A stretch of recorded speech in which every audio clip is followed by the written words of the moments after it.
Hello, it's Tuesday and welcome to Spurs Kings TV. Can't it fine, my son? Can't it fine? I don't know You what you're well? talking about. What's going on here? What's going on? I don't know. Oh, yeah, hey, the two guests that we've got and I know coming on, they'll vouch for me. Immediate. What? What? This is very unusual. I just can't figure out what he means, guys. Big up to yourself, Marlon, the people in the chat. Welcome to Spurs Kings TV. It's your boy Ashmatic. Hold tight, the Spurs family. Yeah, that's what I've Yeah, got to say. man. Pure love for the Spurs family at the moment. We're going through some pain, but it is what it is. Trust me, it's not easy. It's not easy. It's not easy. Let's bring out the panel. Who's gonna digest this with us this week? Two games that we've had. Lost one, drew one. Not gonna win more than 10 games at home now this season in the Premier League. First time, I can't even remember how long. I saw the record, I was like, well, I'm not surprised. It's typical. But some people will say there's a glimmer of hope because the second part of the game, I don't know, it was a little bit better. I don't know. Is that too early? Are we too early? Is that the Is it too same that early? happened Too early? against City as well and everyone else that we played this year? Second part, don't matter about the first half. Yeah, first off, forget about that. Only joking, guys. All right, we'll get into it anyway. Let's get into it. First of all, welcome back. He's been doing some tactical analysis on also Spurs, and we wanted him back. He was brilliant last time, and hopefully, for the way the last two games have gone, he'll give us that analysis again. But a big welcome, JJ.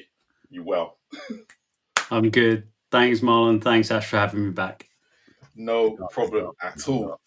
Before I bring out the debutant tonight, I want to bring out a guy who, again, he likes to have a go at me and you, doesn't he, Ash? He likes to pick on us lately. He thinks he's a bit of a joker these days. Yeah. Right? But I don't know what he said. Right? So we have to roast him on here. But you know what? Pure love to him. Elijah. I was definitely on time, guys. I definitely wasn't late. You know what I'm saying? But you're okay, Elijah. It's okay. It's the when you're named when the show's named after you. You know when the show's named after you. It's not like it's not Elijah's analysis, is it? Where is the loyalty? Snitching, Wow. Didn't know that was allowed. Gosh, bro. Hey, shout out to you guys though. Hope everyone's doing well, man. All good. Anyway, a debut tonight. Not been on Spurs Kings TV. Streaming me and you loads of times, but just not been on Spurs Kings TV. Yeah. And look, he's part of the Archie Gray Appreciation Club, right? Which bugs me and Elijah to, God knows what. But every other opinion he has is brilliant, apart from that one. That one is just the only one that bugs me. All the rest I love him for. But a big shout out. Lubo, welcome. Good evening. How are you doing, guys? Good evening. Great to be on here. All good. Ash, let's get into it. So, Alkmaar lost. Bournemouth. Going that way. Ooh. Yeah, we have to. Everyone was talking, this is the biggest game. This is that. And we didn't turn up. Yeah. And then okay, everyone's like, all right, you kind of get you get a pass if we turn up against Bournemouth. And didn't do that either. What the hell's going on with Tottenham Hotspur at the moment? You know what? I can't. You see the AZ game, the AZ, whatever you want to call it, alphabet. I don't know. Listen, I can't really put into words because I thought we were going to win that. I'm not going to lie to you. I'd be deadly serious. I thought we had that one under wraps. I wasn't worried about it. I even played football. You know what I'm saying? I played football. Came back. I was like, wait a minute, huh? Had to watch the game back, and I said, oh man, we just don't know how to play through mid to low blocks. We really struggle. And then obviously it was the whole controversy of Maddison and Son coming off. And Maddison, everyone's trying to be lip readers now. Do you know what I'm saying? Like, what did he say? I think he said, F Ange. You know what I'm saying? I hate Ange.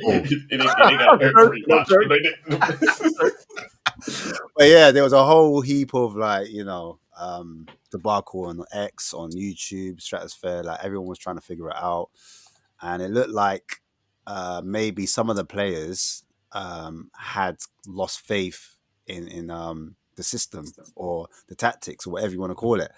Move forward on to obviously Bournemouth game, I thought, they're going to have a reaction because it was the whole thing where the gate we've got 8 days rest. We had the 8 days, and Andrew was saying, you play Thursday, Sunday, Thursday, Sunday, Thursday, Sunday, blah blah blah. Then we obviously get to Bournemouth, and he rotates because loads of people were saying they didn't really care about the Premier League, but um, that midfield was looking kind of crazy. I'll be real, no creativity. Um, and people weren't happy. And then obviously the first half happened with returning players like Romero, and you saw what he did at the back within under a minute. I think it was like a record timing, and that kind of set the scene for the game. And I think that's what kind of echoed into the fans because the fans weren't happy. The energy was a bit off, and then obviously Postecoglou at the end of the game mentioned it. And I don't know, you guys can depict it. I don't know what people think of it, but some people are saying, look, it's Ange blaming the fans again. You've got other accounts. I think a journalist by the name of Ali Gold, he came out and he was like, nah, he wasn't blaming the fans. He was just describing the situation. But Ali Gold's a bit of I don't know, like, whether you guys believe in Ali Gold, whether you think he's a PR merchant or if you think he's a proper Spurs fan. I don't know, innit? There's a lot to unpack here. I don't want to talk too much. I'll let my guests talk, man. JJ, let me bring you into it. Look, obviously Thursday happened, 8 days rest, as Ash mentioned, and that was the performance we put in. And then obviously comes to Sunday, and then he puts that midfield out, which I think was the biggest problem. That's me personally. I don't think everything else kind of worked. You could see it, how it was going to work, but you then put that midfield, and you're kind of looking at going, but this is Bournemouth. No matter how good they've played this season, we're at home, and the quality we have, we shouldn't be going with those three in midfield. How did you sum it all up?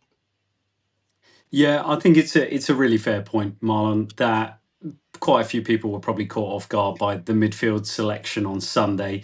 I think if you go, obviously we're back to the Thursday Sunday rhythm for this little period, right? So if I'm going to be in any way defensive of the team selection on Sunday, I'm going to say this is about minutes, right? So it's as much about minutes in legs, and I've said this before, as it is rest. So those two things come into play, right? So he's sitting a couple of the starters who are going to obviously, well, we think are going to play this week in the more important home leg. Given what happened on Thursday, I think that was definitely in the manager's mind. And he then maybe also thought, as much as getting minutes into legs, like getting Bissouma on the pitch and getting him some match time before potentially needing him for a strong finish to this coming Thursday's home match. I think before the season, there would have been quite a few people looking at that midfield three and probably thinking, wow, look at the energy, look at the legs, look at the running power, look at the the ability. And when people were thinking of Biss as this kind of really press resistant number 8, I think there might have been quite a few people that would be excited to see that midfield three. The way the season's panned out and the way that players are playing, I think fans obviously weren't feeling that before Sunday's game. But there is a world where you could say there's good technical ability in there, there's running power. That's arguably what you could use against this Bournemouth team. So when you put the two things together of trying to get minutes in legs, trying to give Papsar and Biss minutes, obviously Bentancur's had a lot of minutes, but he's not going to play Thursday. And then, having that kind of power and that strength in midfield. And if Bissouma could do what we think he should be able to do, I wasn't mad at it. At the end of the day, he's got to pick a team. He went with that team, and if it works, you think to yourself, okay, I can see why you did it, and it came off.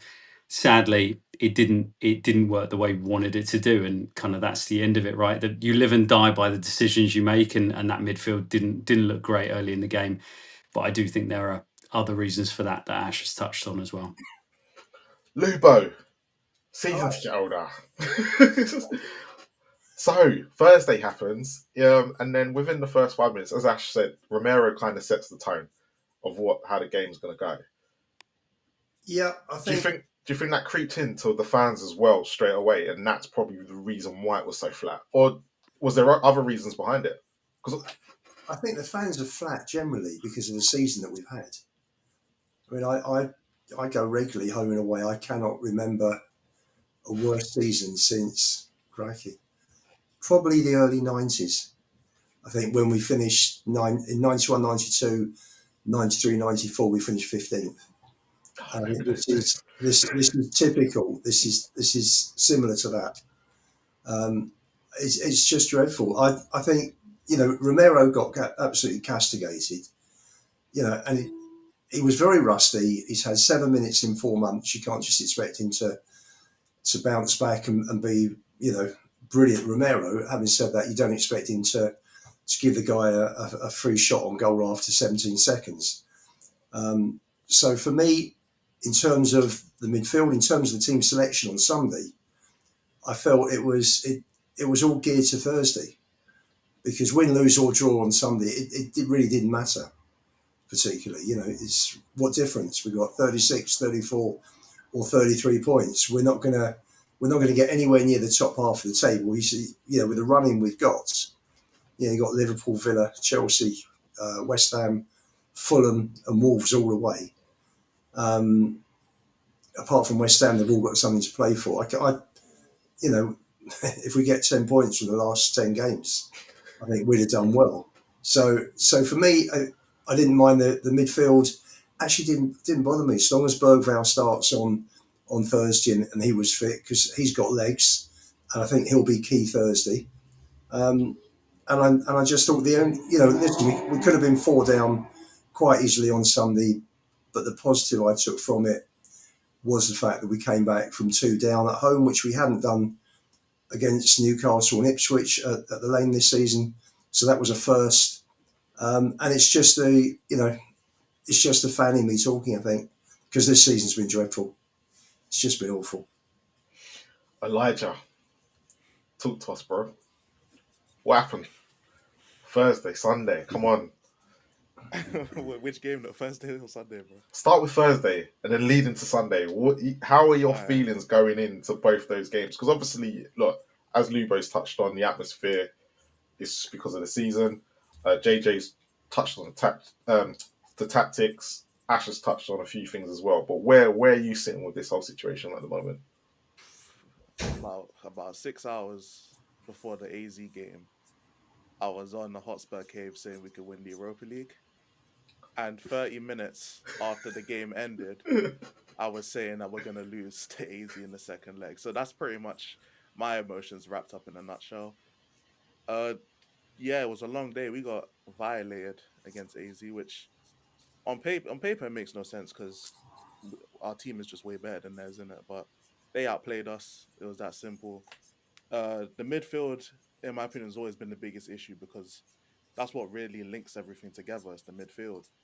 And against AZ, and to be fair, against Bournemouth as well, you see it where defenders, centre backs will be on the ball, and the midfielders are just not coming to the ball. So at that point, they kick it long. We saw Gray and Danso putting their foot on the ball, waiting. Yo, can we get a passing option? There's no passing option. The fullbacks aren't coming to get the ball. The goalkeeper's obviously there, but the midfielders aren't coming back. Any of the three midfielders aren't coming back to get the ball. So they have to kick it long, and then AZ recycle the ball. It's pretty much a rinse and repeat of what happened throughout the whole game on Thursday. And then we get to the Bournemouth game. I'm gonna be real. I saw the midfield and I could not care less because who cares about the Premier League? I couldn't care less. We're not getting relegated and we're not getting Europe. So what does it matter? We'll be Crystal Palace this season, and it's one of them ones. We're just gonna have to accept the fact that that's our level. In terms of league position, that's our level. It is what it is. I just hope that the players getting rested, we don't lose, bro. Because it's cool saying, yeah, we shouldn't lose. We're gonna beat these guys. But I said that before the first game, and we lost, and we had one shot on target. So it's like it doesn't matter what we should do because all that matters is what we actually do. We should have beat them the first time, and we had one shot on target. So I'm not saying anything should, nothing like that. I'm just here for vibes. I'm here for attendance. That's what I'm here for. That's why I watch the games. Just so I can say in my mind, just in case Marlon gives me the bat signal to come on the show, I can't just sit there you know what I'm saying, I might as well mute my face cam as well because I'll have nothing to say because I didn't watch the game. So I gotta watch the games just in case I get called up for one of these, innit? So that's really what I'm doing it for the love of the channel, fam. It's one of them ones. It's one of them. So if anyone ever says, "Yo, you're insulting Marlon and Ash too much," bro, the only reason I watch the game is because if they need me to be here, I'll be here and I can contribute. That's the only reason I'm watching. Not for your own channel. Not for your own channel, no. On my own channel too, bro. You know what I'm saying? On my channel as well. You know what I'm saying? I'm here. I don't even do match reactions. I haven't done a match reaction in months because I don't see the point. I'm ready for when I go on Spurs Kings TV to contribute to the channel, bro. That's what I'm here for. You know, Bless like your that's heart. my YouTube existence. Do you know what? In all seriousness, I think a lot of us people who do YouTube, a lot of us are probably in the same boat, like Lubo and even JJ, because he obviously does stuff on. We're probably all just watching it at the moment and have only paying attention because we know we're going to do YouTube over the next week, and it's kind of like we need to speak about something at least. But Yeah. what my biggest question at the moment is, and this is probably for everybody, is who is the current form down to? Is it the players, or is it the manager and the coaching staff, or is it the coaching staff then the manager? Is the manager out here on his own separate island? Ash. Yeah, I think it is a combination, but yeah, like Drake says, combination. But I think it lands a little bit more to Ange, and people won't like that. Some people will agree, but this is just my opinion, isn't it? And the reason why I say that, I think at times tempo for Spurs can be our own enemy. What do I mean by tempo? I mean, on the ball, we want to get started too fast at times. And that's why the passing, in my opinion, has been inaccurate, or it's been a bit off, or there's been no cohesion in the midfield. I think from the kickoff, we want to play intense in the opponent's half. We want to push forward. I know of late, we haven't had the centre backs to kind of squeeze the pitch. But I do think in that midfield, it's been a little bit off because I don't think there's times when we have the IQ or the intelligence when to slow it down, when to speed it up. And I think that's down to ultimately what Ange's philosophy is all about. And there's one thing to mention the coaching staff, because the coaching staff will get into the nuances where you have to have in-game management, because not every game you can approach the same way. Do you understand what I mean? Like there's some games where you might need to speed it up because you're a goal down, for example. Or there's some games that you might need to slow it down because, you know, the teams have put a certain block and you need to find a way and be patient and probe them.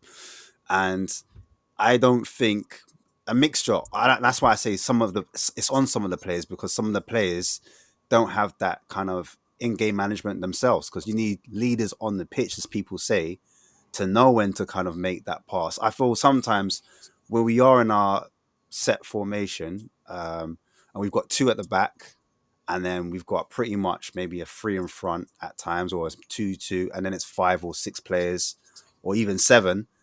Sometimes I feel like the players off the ball, they're not making those runs, they're not coming short, or they're not making angles. That's my thing. Are you making an angle? Because certain times Madison's on the ball, he's chopping left, he's chopping right, but no one's come short to receive the pass.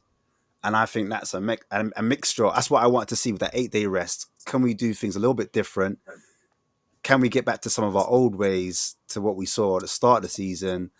And I'm not really seeing a lot of confidence within the actual players themselves. I think the players, some of them, not all of them, because I know Jed Spence did come out and he did say that, you know, the boys are still behind the project, but I feel like there are some of the players that may have, they're not buying into it because they keep losing games, or they keep conceding chances, etc., etc. But that's just my small part, because otherwise I'll be here for another 2 hours explaining why. I think it's on Ange myself, but I'll flip it to you, JJ, because obviously Marlon, I don't know where he is, but yeah, JJ, do you disagree? Is it more on Ange, or is it more on the players? What do you think? Which side are you on? Excuse me. I try not to choose a side. I think it's really hard to say at the minute. It is. That's why I said I think it's both. But I mean, as a percentage, because that's what we're doing Mm, on YouTube. I know, like, you want to be partial, and that's how as a tactical, you want to be partial and analyze it, and there's a lot of nuance within it. yeah. But ultimately, if you had to say 55, all right, 51% to one side, and then 49% to the other, who would the 51% go to, and why? If I'm not being unfair, I don't want to be unfair, but yeah, what would you say? I think at this stage, and again, I would say I'm going to put it more on the players if it's Okay. like 51-49, right? So if it's fairly close between taking responsibility for what's happening at the minute, I'm going to put it slightly more on the players simply because if we go to Thursday's game, you can't come into that game having had a decent amount of rest with a squad that's growing, and you can't go away from home in Europe and you can't put that level of effort and performance in and expect to get anything out of it. To me, those players looked like they played within themselves. They looked, maybe afraid is too strong a word to put on it, but I don't feel that the performance had the bravery that was necessary to go there and to dominate the game the way that Ange's football is supposed to. And so I put that for the 90 plus minutes that the players are on the pitch, it's on them. Now you can argue that it's the coaching staff that need to get them there for the game, but this is all there is left of the season. So if that group of players can't get themselves up for a couple of knockout games to progress and potentially win a trophy, then that doesn't sit very well with me. And I think the players definitely they look as beaten down, if not more beaten down than we do as fans, right? So we've been hammered by this season, the continuous injuries and the issues and the performances and the results. We've been battered, but that's definitely going to be affecting the psychology. I think that then bled into Sunday, and you could see it. The players look nervous as soon as anything goes remotely wrong or doesn't go the way we're expecting it to. The players really don't look like they can execute what they're being asked to do. So I'm going to put it slightly more on the players, but that is definitely not me giving the coaching staff and the manager an out on that. I think there's a big part of it to say, how could you not get that group absolutely firing? And it wasn't much better in the second half. There was improvement on Thursday. There was improvement in the second half, but it wasn't much better. I think we really did miss an opportunity in that first game. Lubo, do you agree that the players are not motivated enough and they're scared, or they're not showing enough bravery on the ball? It's the reason why some of these performances, especially in the last couple of games, is that the reason why we're fundamentally losing them? What's your opinion on it? Or do you think it's on the manager like myself? Uh, what do I think? Jesus, it's a mess, isn't it? The whole thing's a mess. I think the players, these players have all been coached under different coaches and managers, and it's like, they've gone from a grown up style of coaching to a coach who couldn't coach an under 10s properly. The guy is an absolute clown. I mean, this Easter will be 60 years since my first Spurs game, and I've seen 25 managers, I think, in that time. 9 pre-Nick and 16 since. This guy is by a mile, and this includes people like Terry Neal and Christian Gross. He is the worst manager we have ever had. And how's he at Spurs? How's this guy that has won nothing in a proper league? And that's no disrespect to Scotland, but I think the Scottish League, I think, is ranked 21st worldwide in terms of strength. So, he's done nothing in any of the top European leagues. He hasn't had a job in any of the top European leagues. And you've got a chairman. I mean, let's get into it. You have a chairman that has no interest in football, only in profit. So who doesn't know anything about football, who doesn't listen probably to any guidance. So he's brought in Scott Munn. What does Scott Munn do? I mean, does anybody know what Scott Munn does? I mean, He's a unfortunately, CFO. He's a CFO, isn't he? Chief I actually don't know football what his job title football is. operations. operations. Yeah. Yeah. So Well, he's managing basically like like the Olympics. He's doing like the academy, the women's football, like Oh, the kind of yeah. branding. That's like he's not really. Obviously, he brought Ange in. Yeah, I'm saying, and he brought Ange in because obviously the connections with Australia and whatever. yeah. And But I what? think he Yes. you go on, sorry. So that's the most important. That's the most important decision that's made at any football club. Is the first team coach stroke manager. So Munn's judgment is appalling. Do you think Lang will pick that next time though? Do you think Lang picks the next Oh, managerial he's job, or definitely do you picking think it. Levy picks it? Like, what do you lot think? I think that after Conte's outburst, I think they just want a peaceful life. Facts. Sorry, wasn't expecting that answer. Hey Elijah, how do you see it, bro? Like, is it How do Ange or is it the players? well, in terms of the whole position, I sort of take it a third, a third, a third between the owner, the manager, and the players, because the players do have, as JJ said, the players have responsibility.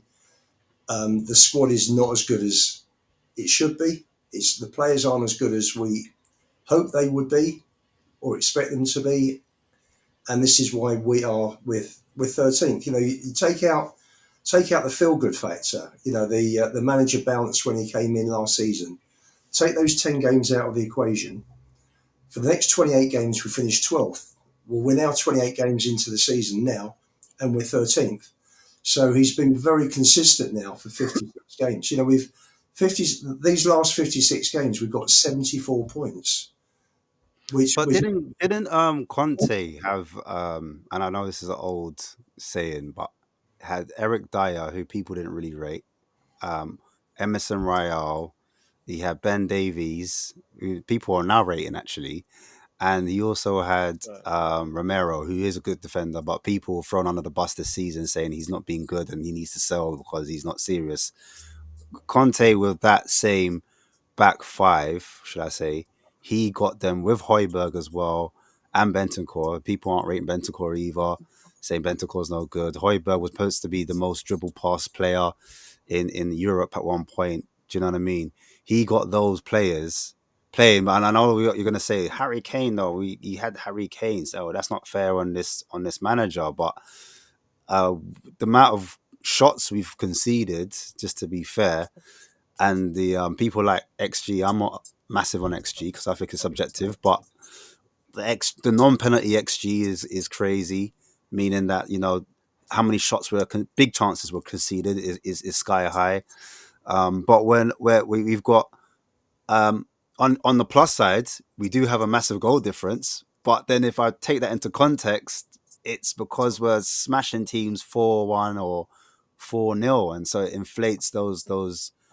those metrics. So We're a team of moments. Now, going back to what Conte had, Kane and Son dragged that team through and carried the team.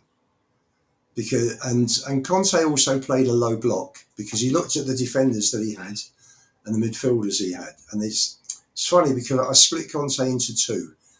From November to the May, when he joined, it was exhilarating. We were the second highest goal scorers from that period, from November when Conte joined to the end of the season, behind Man City. The second season, you know, it wasn't the same. Conte lost three friends. He was it himself. It was a very fractured season, and unfortunately, he blew up. He wasn't back properly with players, and I, I think he just got frustrated with the whole thing. It just took the guts out of him. Um, this, but look what he did. He took us fourth. The second season, he took us to fourth with those defenders, with Davis, with Longley, with Dyer, with Sanchez, with Tanganga, as well as Romero. But there was a structure to his game. I forgot about Sanchez That's and right. Tanganga. But they were coached, Ash. The team were coached. They were drilled. This is a joke. I mean, the best example I can give to how poor this team is set up was the first goal on Sunday. What's Uh, Porro doing in that position? well, He's we a could get into that. We could get into that a bit further. Let me bring Elijah in because I want to circle on that point about the tactics. But Elijah, what are your thoughts, real quick, man? Because we've been talking about this for a couple piece. But yeah, what are your thoughts Yeah, on I'll Matt keep and it. your players? Yeah, I'll keep it short and sweet. Innit? I'm more. I'm not 41. What is it? 51, 49. That kind of thing. Mine's more Yeah, like 75, 25. So I'm a bit more polarizing on the stance, but I believe it's down more to the manager. 75% manager, 25% players. And I think it's just because maybe I overrate the players too much. It could be that, but I believe that the players individually and collectively are just way better than what we're seeing. I think it's just down to the tactics really. And to be fair, the things that Ange need to make this work, to make his style work, he's not going to get here in it because the owners are not going to give him what he wants. They're not going to pay the money. They're not going to pay the wages. So I don't really get into the what do Tottenham need, because what Tottenham needs is not something that's ever going to be, unless we mold someone from the club into it, someone from the academy or a young player we've already bought, we're not going to go out into the market and buy it. So for mm, me, I have to look at, okay, we're not going to get what this guy needs. Let's see if he'll change it up and see if there's a way that we can bypass needing that. And he doesn't do it. He flat out doesn't want to do it. So at that point, I got to look at what is his ceiling in terms of what is his tactic ceiling. What can I see us winning? Can I see us competing? Can I see us getting a trophy with this style of play? And the answer is no. So fair enough. at that point, yeah, it's not it for me. JJ, I'm gonna bring you back in because obviously we've got a mixed bag. We've got thirds and we've got 75. You said pretty much split as well. I want to know if we have a fully fit starting 11 like throughout a season, and I know that's not realistic, but in your opinion, does Ange get us top four? That's what I want to know. Because that's what a lot of people have been saying about the injuries have been a major factor. And I'm not trying to dismay that, but I'm just asking a hypothetical here. What's your thoughts? I guess it really depends for me, and I keep going around in circles on this in my own head when I'm thinking about it. It comes down to, do we see the signs of Ange Ball or the system or whatever you want to call it working? And we've had two massive periods of the two seasons that he's had where he hasn't had his first team available. So we've never really been able to see a trajectory, which you'd hope. You'd like to see an upward swing, whereas we haven't really had enough of it to see it. So there are times where I'm looking at it and I'm thinking to myself, look, the issues are the same. They're the same every week. It's the same holes. It's the hole in front of the defense. It's the hole in around the fullbacks. We're too easy to play down the middle of, or run down the middle of. We're too easy to transition against. All right, and we don't see that change. We're seeing it again and again. But then there are times where I see what we're doing, and there were times against Bournemouth. There were bits that I was seeing, and I thought to myself, okay, there's a little spark of what I was expecting. And then I did, because I was looking at earlier in the season some highlights, just going back through the games earlier in the season to look at number six and talk about number six issues. I want to talk about And that. yeah, so I was looking at it, and when I was looking at it, Mm, we had taken a step forward. And I've said this before, the metrics, the underlying metrics and the important ones, I'm with you, Ash, like not mm, XG and things like this, right? yeah, yeah, yeah. The key metrics were good, but the Mm, points return wasn't. We were really inconsistent and we weren't picking up points, or we weren't getting draws out of games that were tight. We weren't winning games we should have, like Leicester on the first day, all of these kind of things, but the metrics were pretty good. And then you look at the performances themselves and you think to yourself, played really well against Newcastle. We came away with a 2-1 defeat in the away game, but we played really, really well. And there were a couple of moments, and same thing Leicester. So I was seeing bits and pieces where I feel actually we have stepped forward. So he has stepped it forward from season one. Bits are better. This could work. And so if I'm in a positive frame of mind, I feel like give him 14 fit players and we could do something. Now, I'm not telling you that's top four, Ash, but we can do something. Mm. And then there are other times I'm like, I just go back to well, it's just the same issues. Well, I would love Ange to come and just tell me, why can we not fix the thing that everybody else can see and therefore do against us consistently? Just on that defensive midfielder number 6 role that you were talking about, can you explain to me just quickly your thoughts on what it is in the Ange system the number 6 does, in your opinion? Is it different to how we played it last season? Is it the same? And moving forward, everyone says we need a proper number 6. Once we get a proper number 6, Spurs in general will start looking a lot better. Do you agree with this sentiment, or is it a thing where like it doesn't matter who the 6 is, we're still going to have those same issues that you spoke about? So to avoid going on an hour doing the number 6 position, there's a couple of things in my reading of the way that Ange's system works, and from what I've watched of him before he came to us when I was kind of looking at it, is that his system relies very heavily on the rotation of the midfield three, and it's why he talks about he doesn't like 6, 8s, and 10s. He wants a 6, 8, 10 in all Right. three positions, right? So he wants whoever finds himself in the number 6 position, although there is very often one player who more predominantly plays it, to do certain things. And he also Right. wants his centre halves to step up and step in and provide effectively a second Like pivot. Danso, like Romero, like we've Right. seen them jump at times. Okay, go That's on. it. So that jumping Yeah. is either to aggressively press and try and win the first contact, and then you're Yeah. asking your other number 6 to pick up bits and pieces, or Right. it's to then provide a board to kind of play balls off and to be able to escape quickly and move up the pitch. And in theory, you should then have an inverted, or if not 2 inverted fullbacks who provide additional players in midfield, meaning you can push everybody up high and wide and stretch the opposition that way, right? And then you move everybody up.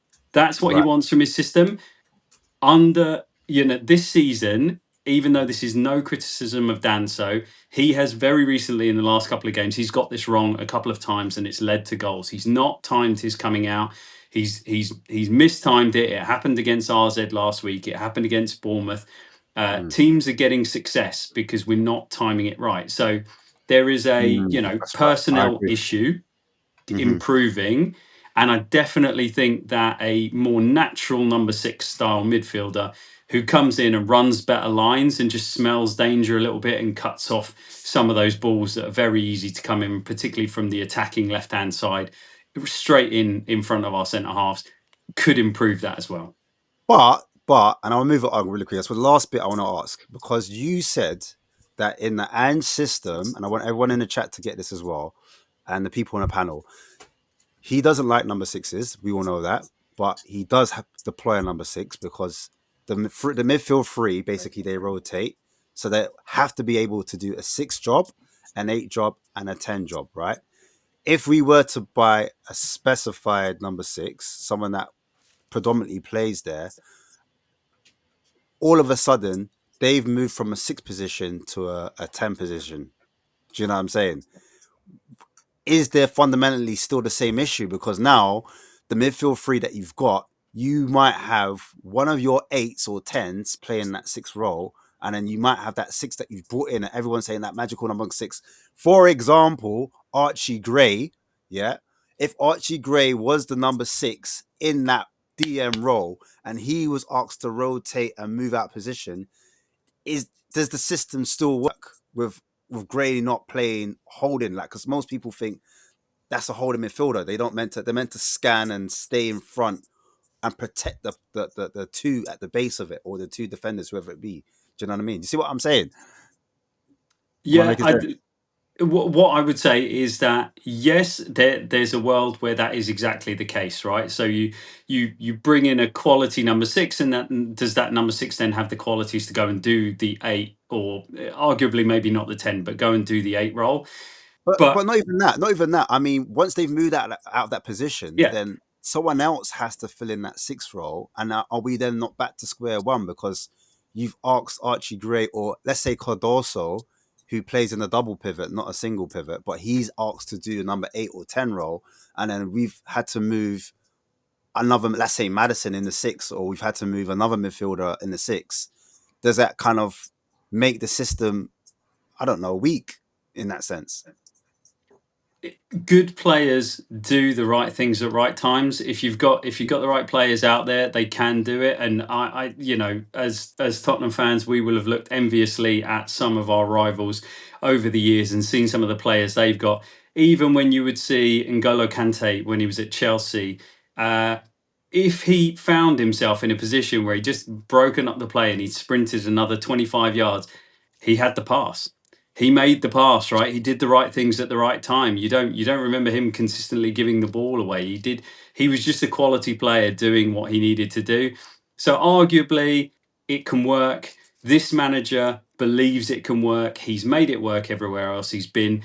And if we, stick with Ange, and if Ange is going to be our manager, we then have to hope that this is going to work and it's going to click and it's going to happen. I've got no insight as to whether that will be the case, but that's what we got to hope for.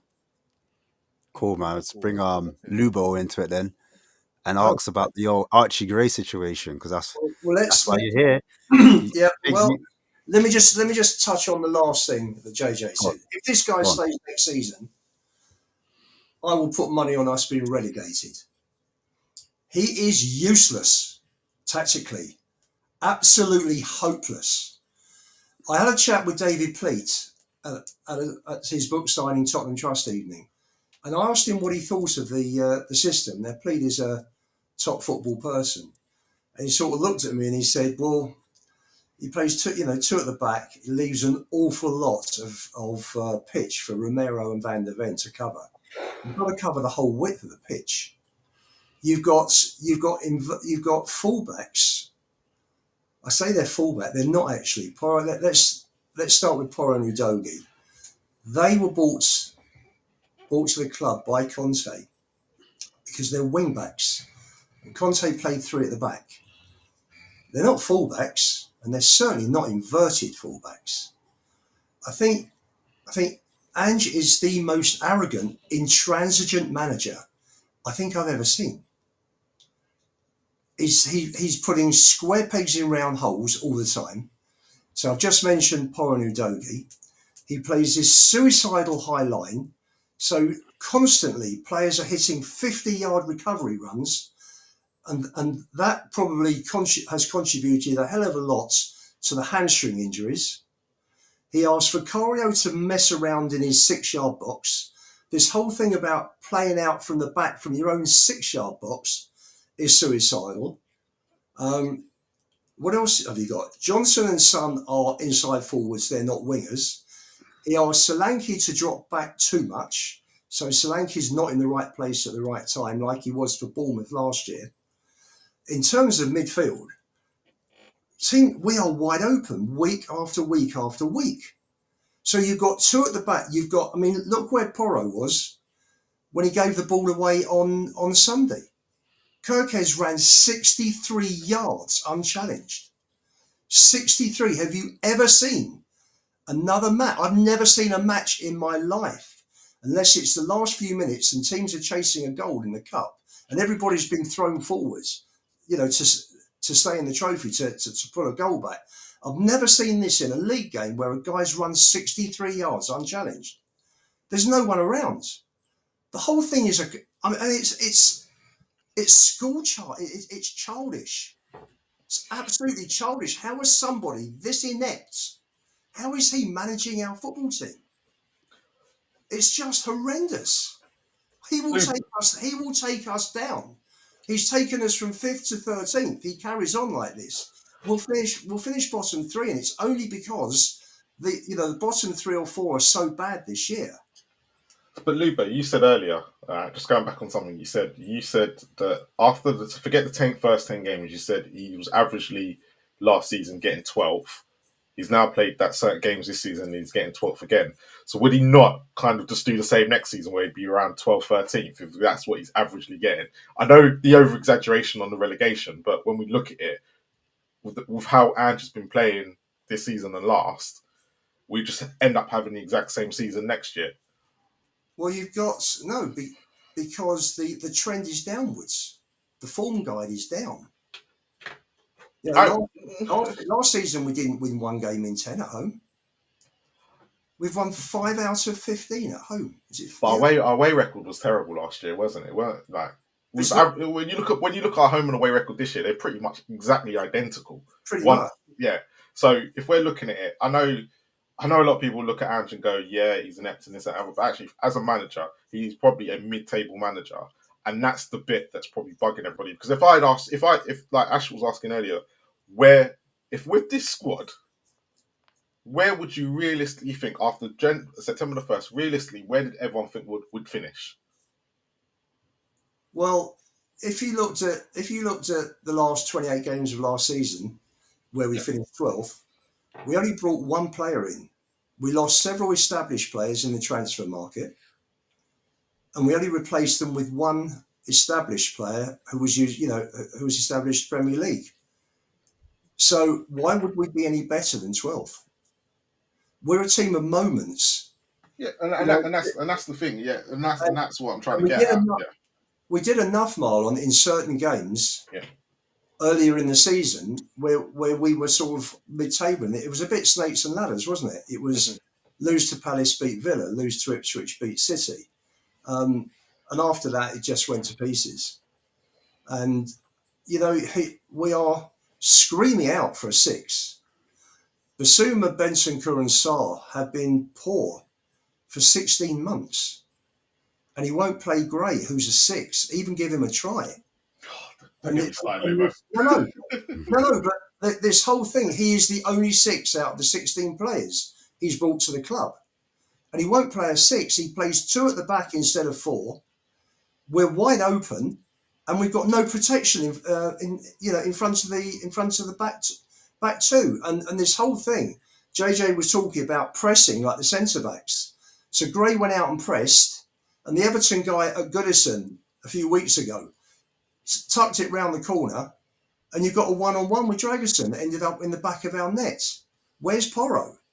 Where's the right back? Where's the left back coming in to cover? The whole thing's a joke. It's an absolute shambles. I've never seen us wide open in my entire life. Clubs must love playing against our team. It's horrendous. It is just horrendous. This guy should have gone at the end of last season. He's so tactically inept. It's dreadful. And his in-game management, Jesus, he stands there with his hands in his pockets. If you looked at Areola on Sunday, as soon as the ball was won by Kirkes, he was screaming at him to get down the line. Then he was screaming at him to get the ball across. He does nothing, Postecoglou, to help the players. But Lubo, struggling. But Lubo, on that, I know there was a lot of people saying, "Oh, look at what Areola was doing. Look at what Ange was doing." But they were 2-0 up. He done all that, and they still ended up losing the 2-goal lead. We got fortunate. Thankfully, we got a great shot stopper in Vicario, who's saving us week after week at the moment. But in the sense of it, what I'm trying to get at is that I know a lot of people have a go at Ange for having his hands in his pocket in that situation, but he had his hands in his pockets, but yet we were still able to manage to, whether you want to say fortunate or not, that we ended up getting a 2-2 draw in a game where we should have been out of it. Sure. Sometimes you get a result you deserve. Sometimes you get a result you don't deserve, which can work both ways. Of course, yeah. I totally agree. But listen, he got his substitutes right on Sunday, so we'll give him credit for that. But tactically, I mean, that goal that Porro, the pass from Porro, where he was, there's no cover. It's just wide open, and I'm just staggered. There's no patterns of play. It's all about pass, get down the line, ping it across. Johnson coming in. We hardly shoot from outside the box. We've hardly scored any headers from crosses. And Porro's a great crosser of the ball. You've seen his crosses for Solanke and Richarlison that have finished up in the back of the net, and in the last 2 or 3 months when he pings it up. So the whole thing is a complete mess. No wonder the players don't buy into it. I mean, seriously, you know, if you were going into a job and they start teaching you things and ask you to behave like you did at school, they must look at him. These players know a good coach. Players are no fools, and they must look at this and they think, Jesus, this guy, he is so out of his depth. It's unbelievable. I read a crazy stat. Yeah, check this out, guys. I read a stat where Spurs have come back from 2-goal deficits, and only Man United in their like peak have had this type of record. So there's clearly some type of team spirit somewhere. If Spurs are so bad, but You want to call somehow it they that? You really want to call it team spirit? Yeah, is that where you going? well, I don't know. That's what the stat is. The stats saying, you know, people like to talk about stats. That's what the stats are at the moment. That Spurs are rescuing games at the moment, 2 goals down, and they're still. And also, like I said at the start, Jed Spence came out and he said, they haven't lost faith in the manager.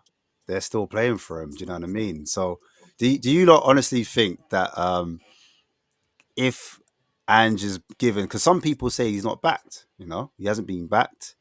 I don't know what you lot's thoughts on the whole backing situation. Like, do you think he's been back sufficiently enough? Does he need more time?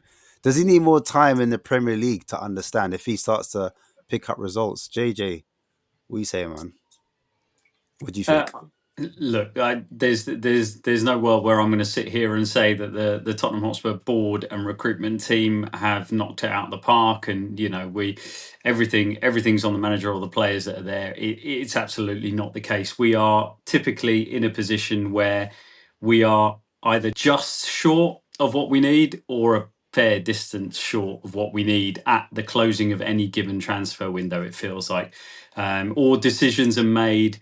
And it being Tottenham Hotspur, they come back and bite you. You let centre halves go, or your centre halves get injured. You don't bring in left back cover, your left back gets injured. All of these kind of things. Whenever Tottenham make a decision, it's going to go the wrong way. And eventually you have to say, well, aren't you going to learn from that? And instead of putting the risk on the team and the performances and the manager, just go and strengthen the way that we need to. So yeah, definitely don't feel like we've strengthened the way we've always needed to. I'm not sure about being backed. Like, you can talk about the money that's been spent, you can talk about the manager coming out and saying that he's happy with the players that have come in, but I definitely think he's been left short in numbers. This January transfer window is not. This absolutely wasn't what was needed at the time. We gave away a lot of points in January in the league, and had a really hard couple of cup fixtures by not bringing in players. And when you look at someone like Danso, yes, it's possible there's loads about that deal we don't know, but he feels like a player who was gettable much earlier than he was and would have made a significant difference given how well he did when he did come in. So, I 100%, I don't think we've done everything we could have done, and that again takes it out of the hands of either the playing staff that were already there or the coaching staff. It speaks to the other part of where blame lies, if you want to put blame, is the recruitment. JJ, I got a question for you quickly. Do you think, you was talking about players there, but do you think the club have let him down with his coaching staff and the fact that they're at probably a championship level? I'm going to be honest, they're at a championship level more than what they need to be than an elite level where Ange is trying to be the coach, because the system that Ange is trying to teach, he's lost one assistant already. A lot of these guys have only been with him for a year and 18 months themselves. And they're people like Ryan Mason, Yedniak, who are not really known to be top quality coaches. Do you think that has an issue to the reason why that whole concept of Ange Ball is not working as well? It's a really good question, and it's from the outside with no knowledge of the setup, it's hard to answer. First of all, Ange always goes to clubs and he doesn't take a crew with him, which is unusual in itself. Yeah, I've got my thoughts as to why he does that. I've got my feelings as to why a manager like him does that, and it's as much about freshness and change and dynamism and the enthusiasm of bringing people through, but also he will have things that he says at every club he goes to, and he doesn't necessarily want the same crew of people listening to the same stuff and hearing the same stuff. It's not as motivational if you've heard the same speech about his father, 100 times, but it is when you hear it for the first time before a really important game. So there's stuff like that, and why it works for him and has worked for him. But yeah, there's an argument that these are young, untested coaches. You bring in more senior coaches, but my understanding of the way that it works at Tottenham is that the tactical is Ange, right? He's right over the top of everything. He's really, really in control of everything. And what a lot of the work that the coaching staff are doing is the preparation technically to get to what Ange is trying to do. And that you don't necessarily need to have, like Alex Ferguson's assistants that he had back in the day to get to that point. Okay, so to put on some really, really creative sessions that keep the players engaged and technically get them to where they can go and execute the system, you don't necessarily need really, really experienced coaching staff to do that. But there's an argument that with how bad things are at Tottenham at the minute, maybe that's another element that's worth looking at. Lubo, how do you see the whole situation as well? Do you think, obviously, as Ash asked, the backing, has he been properly backed? And then my question on the coaching, do you think that plays a part to why? Because obviously, as JJ said they're doing other things. Now, if they're not implementing the system and they've never been with them before, for me, I'm looking at going, well, they're learning it too. So you're kind of stuck if you're on the training ground each day and they're trying to figure out this formation as much as the players. Well, they've in terms of backing. Yeah. I mean, should we start with the summer?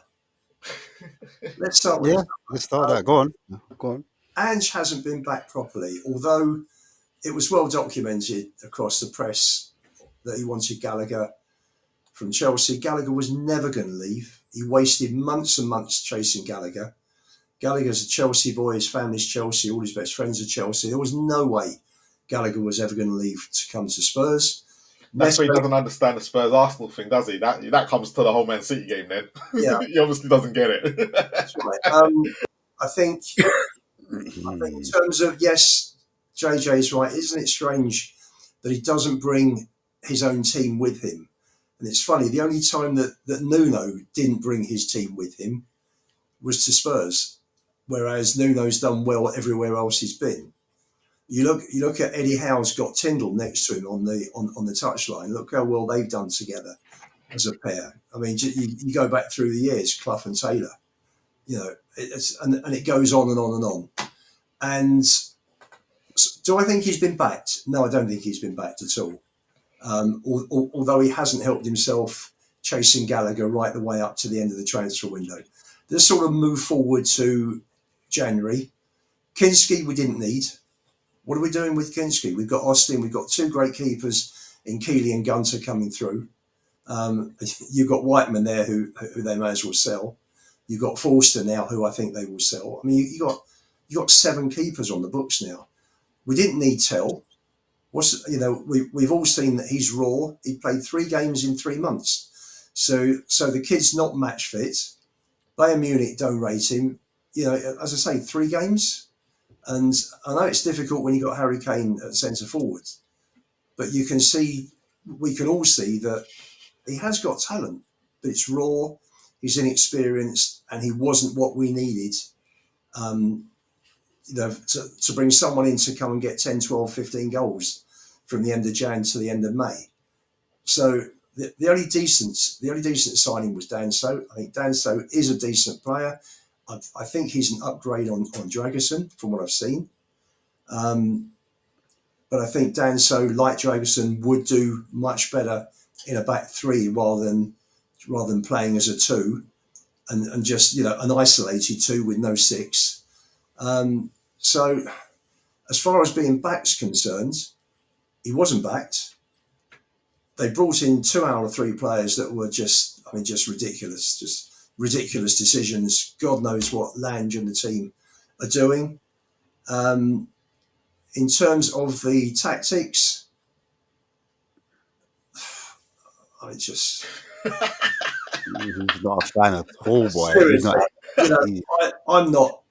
I don't, I don't have coaching badges. Yes, I agree with JJ. The information I've heard is that the Ange tells the coaches what to do, and they get on and do it. But when you've been playing 16 months and you can see things are not working out, and you still won't change, it's like, I'm not learning. It's all very well Japan, Scotland, Australia. If you've got the best players, then you can play the way you want to play because you're going to outscore the opposition, as he did with Celtic. The managers down here are cuter. The players down here are of a much higher standard. And But because he learned those lessons in the Champions League and Europa League with Celtic, though. It wasn't nothing new. We all saw what it was going to be like when he came up against better coaches. Absolutely, and nothing against the Scottish coaches, because they haven't been as good for like nearly 20, 30 years. Most of them end up in the Championship and League One nowadays. They used to be quality up there, but recently it's not been. Like an Alex Neil, who's a good coach, but he's not at that level. But then, based on the Tottenham business model, he's never going to get the backing to go out and buy the players the top players. And when a club's gone 17 years without a trophy, the top players, they're all financially independent. It's not about earning massive money. It's about going and being ambitious and winning trophies and having something to show for their career. Because, it's not like, you've got to go. In the old days, a player would retire and he'd open a pub. Good old days. or a sports shop like Dave Mackay did. It's all changed. These players are on massive, massive money from a very young age. So for me, the whole thing is a shambles down there. We've got players of a certain ability who, even though they're playing in this tactical shambles, the top 8 teams, our league record this season, we've played 13 games against the top 10 and we've got 8 points, 2 wins, 2 draws and 9 defeats. And against the other bottom 9 clubs, we played 15 games, we've got 26 points. So we're okay against those teams, which is why I think we'll beat Alkmaar, because I sort of put Alkmaar as a bottom half Premier club.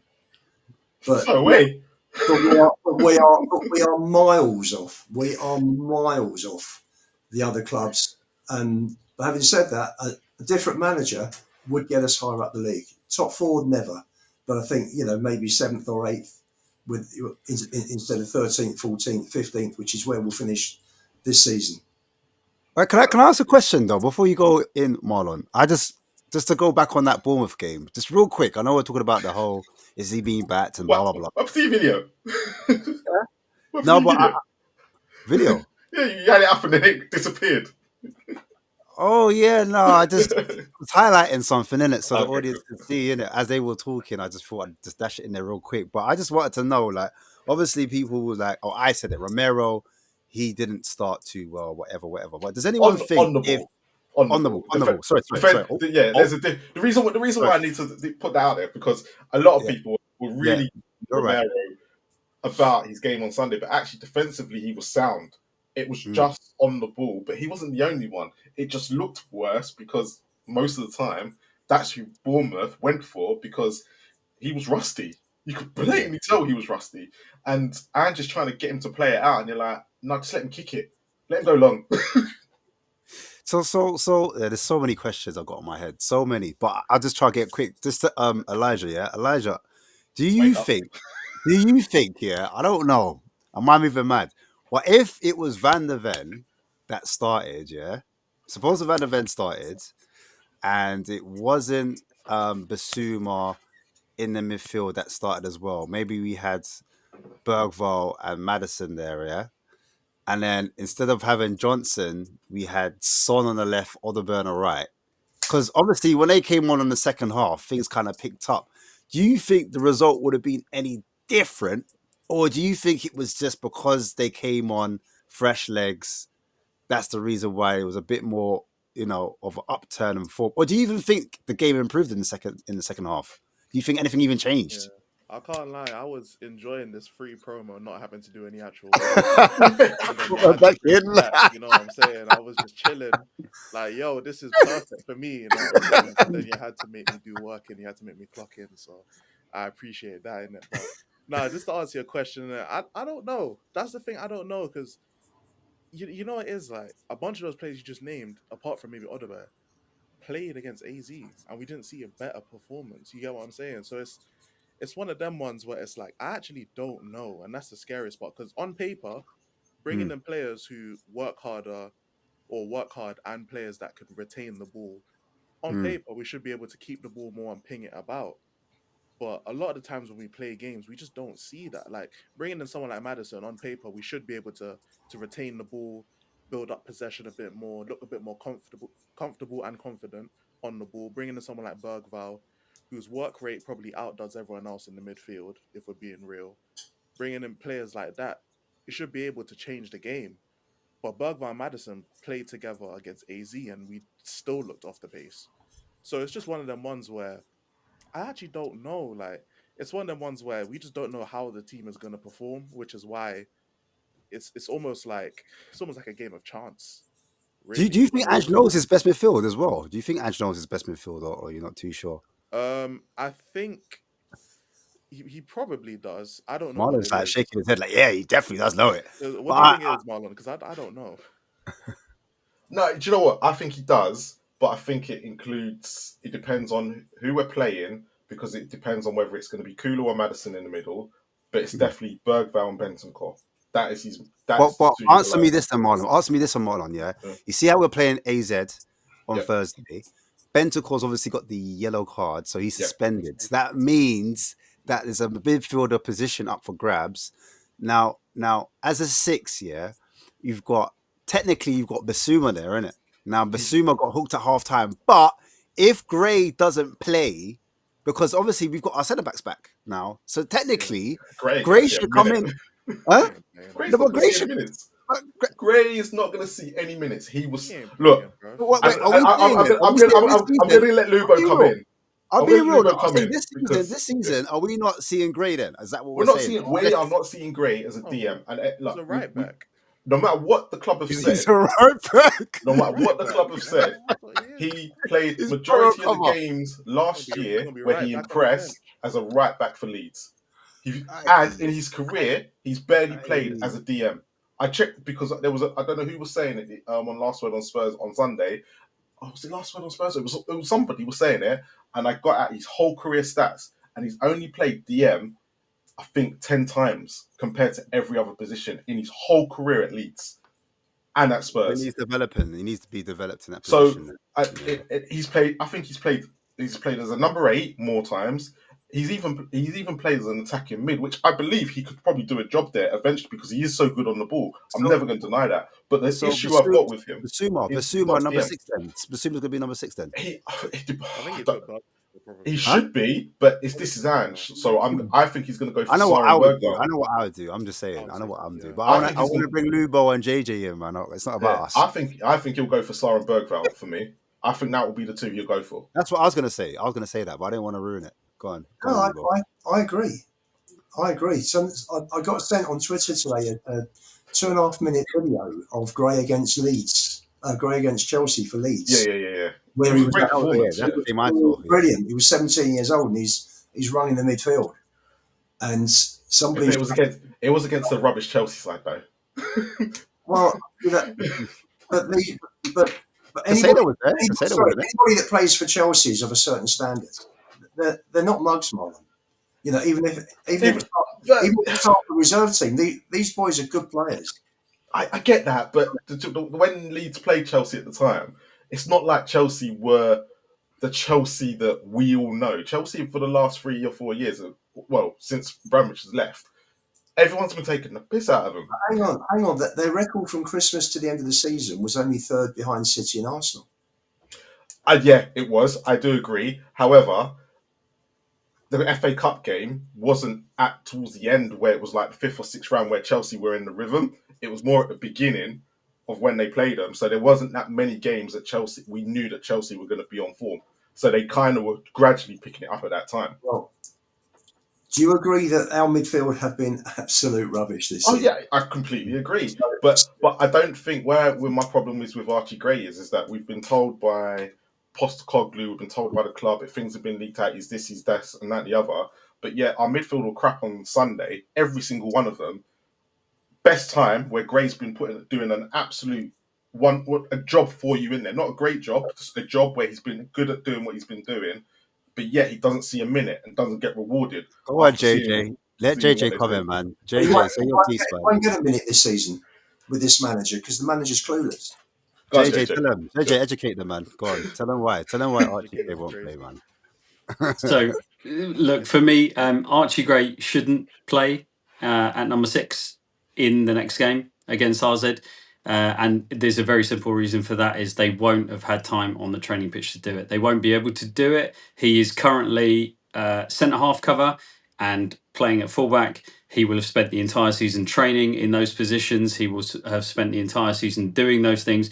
He has. We had our one warning, which is the game against Everton, where we tried to do something that we didn't have training time for. We tried to play a 3, tried to play him through the middle. He was trying to do the centre half role of stepping out into midfield. It didn't work at all, and yeah, that's the only warning. And so for me, he doesn't play. And unfortunately for us, you just think, okay, we desperately need to get our now 4 or 5 centre halves, but with Dragushin being out, it's 4 centre half, 4 senior centre halves, get them fit, and maybe Gray starts training in the 6 and gets minutes towards the end of the season. But Davis, we don't know how far along he is, right? And it looks like Danso might have an issue as well. So Gray doesn't get to train in the 6, and therefore for me he doesn't play in the 6. JJ, you know how we were talking about the players jumping? Do you think Postacoglu should tell the players not to jump at certain points?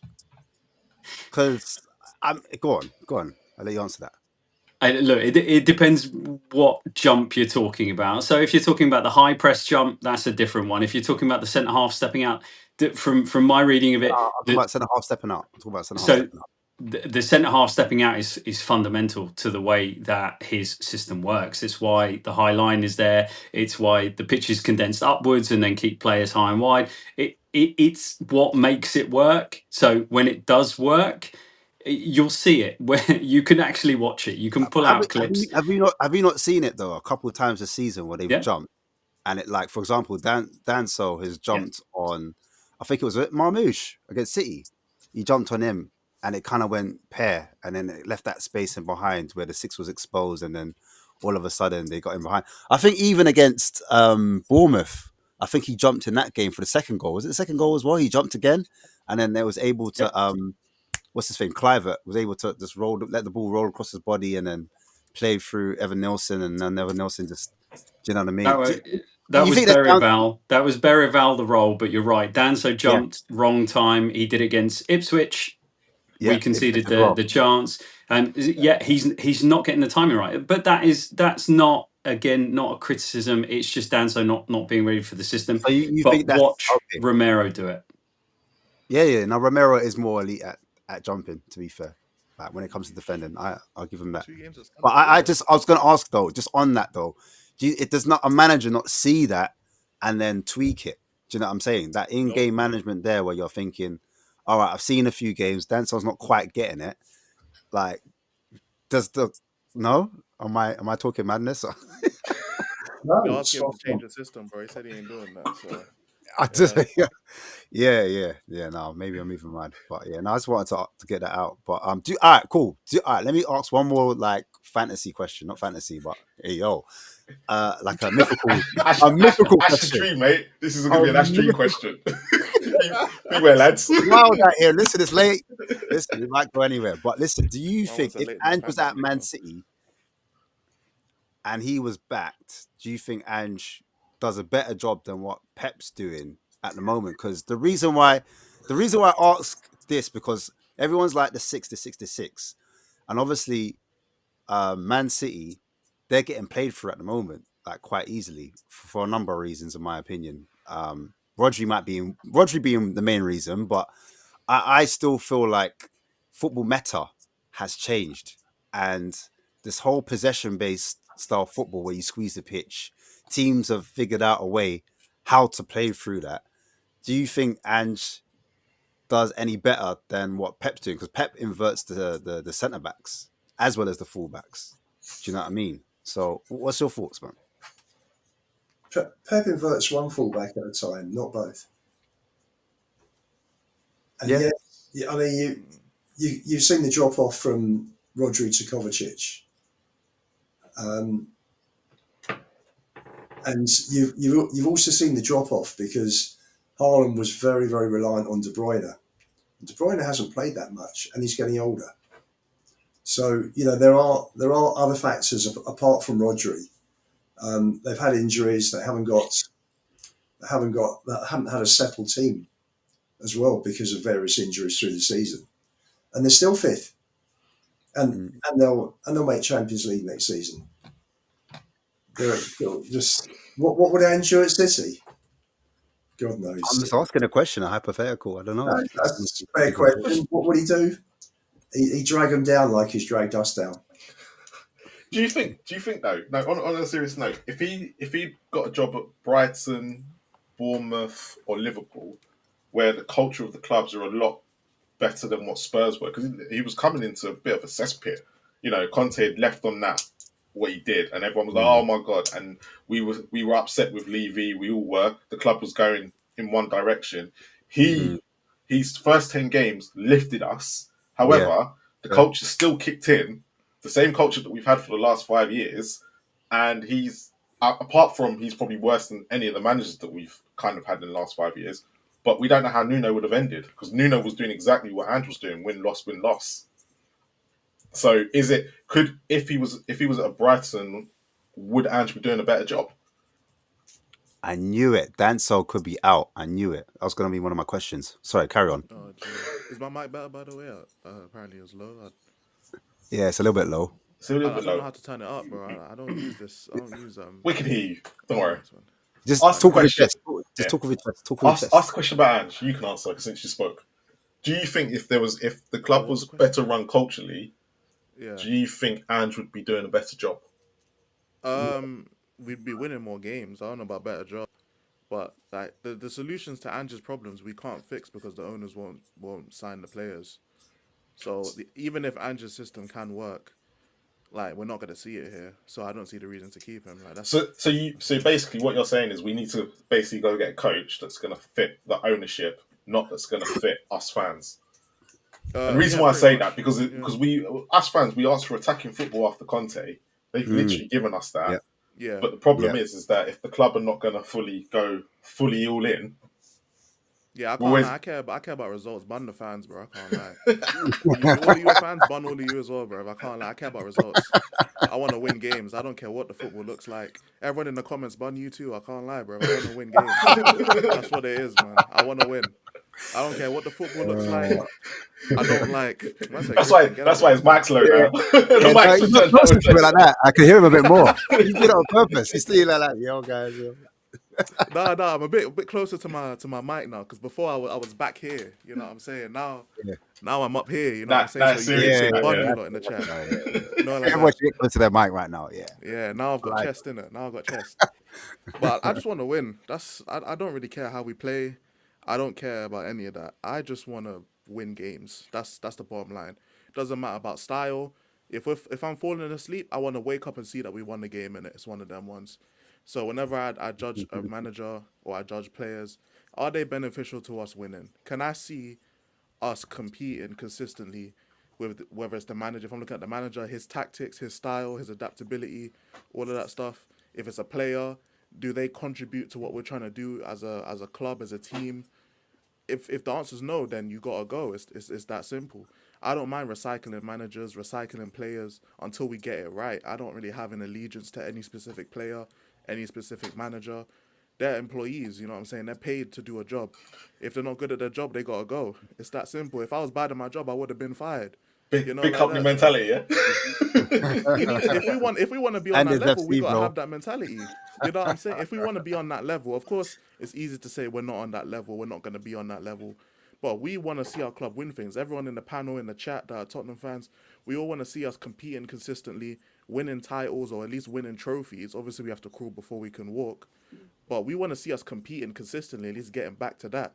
And if we want to get to that, we got to have the same mentality that these top teams have, which is we're going to keep trying and trying until we get it right. And that involves sacking managers if it's not working, getting rid of players if it's not working, trying out new players, trying out new tactics, just constantly switching it up. Whether it's an owner, whether it's manager, whether it's players, it goes to all three levels of a football institution. So I'm perfectly fine with getting rid of players if they're not performing, managers if they're not performing. I couldn't care less. All right, does anyone Hold think? on. I just want Go on, to quickly want to ask JJ something, go on. because obviously you're a coach as well, and do you think that for a coach, if they go into a club who's run, in a good cultural way, and there's positive vibes, that they're more likely to get a positive outcome than going into a club that's got very negative? Or can the coach change that? Can he change that culture if he's that good? Yeah, you definitely can. You can definitely go into a club and improve things and change things and bring it on in your own way. We've seen it at Tottenham and not that things were that bad, but the jump forward under Pochettino and what was done, right? So that was a project and it was very well executed. And again, I wouldn't say that Pochettino was necessarily backed to the hill in terms of the players that he would have needed, and he was certainly let down at the end of his tenure with no signings. So it can definitely be done. It can definitely be turned around. But there's a lot of stuff that you can do that's a lot easier to do if you're coming into a stable and set environment. You look at what Arne Slot's doing this season with Liverpool, he deserves a huge amount of credit for what he's doing and the changes that are very clear. But he was coming in to an absolutely brilliant squad, brilliant group of players, and they've already got winning mentality and a really good group cohesion. That is a good spot to step into. You'd rather step into that than than into an absolute car crash, I feel. Even though there's the potential of a bigger bounce. If you go in and a team's on its knees, there's a potential for a bigger bounce. But yeah, you definitely, as a coach, going into a nice, stable, very clearly laid out project, you'd want to go into that. Is Go on, Ash. Areola, like, is he a coach that Spurs should consider? Considering we just played them, because the pressing shape, if you look at it and you look at Solanke last season, he got 19 to 21 goals. This season, he's been injured, so Ash, don't ask this question. Don't. This got me really upset on Monday. No, I'm not Really gonna upset. answer. I'm Nah, not so gonna you're answer. asking No. The I'm not reason why asking. is I'm not because asking. you're asking I'm not about you're asking about Areola, right? And the whole Solanke situation. But I look at the two, and who you've been privileged. Look at the wingers Bournemouth have compared to us. If Solanke, if Areola was to come here and work with Brendan Johnson and Son, and this is a Son that hasn't been great since he got top goal scorer, he's been on decline. I don't know. Is Areola really going to get the same result? Is I think Areola going to get more out of Brendan Areola. Johnson than I think Areola plays the wingers inverted. Personally, I think he plays Semenyo closer to the goal, and he allows Kirkis. Yeah. Yeah, he allows him to be an overlapping fullback. Do you know what I'm saying? For what we saw when Porro lost the How does ball, that he was improve up and Johnson? down. Brennan Johnson, yeah, you'd invert Brennan Johnson as well. He wouldn't let him hang out. I'd let Brennan Johnson play But closer. Brendan Johnson can't do anything apart from put the ball in the back of the net. He can't do anything. He's useless. I When it hear that, comes, but but at it doesn't least matter where he plays because if he's Steve Cooper, closer to goal, he's not done anything in the Premier League apart from when he's been under Ange. He scored more goals under Ange than he did at Forest. I'm sorry, but with Brendan Johnson, and for Wales as well, he's not done anything. It doesn't matter if he comes inside or outside. He has shown that if you give him the ball, he can't do anything. Yeah. No, I don't know. Ange has got the best out of him.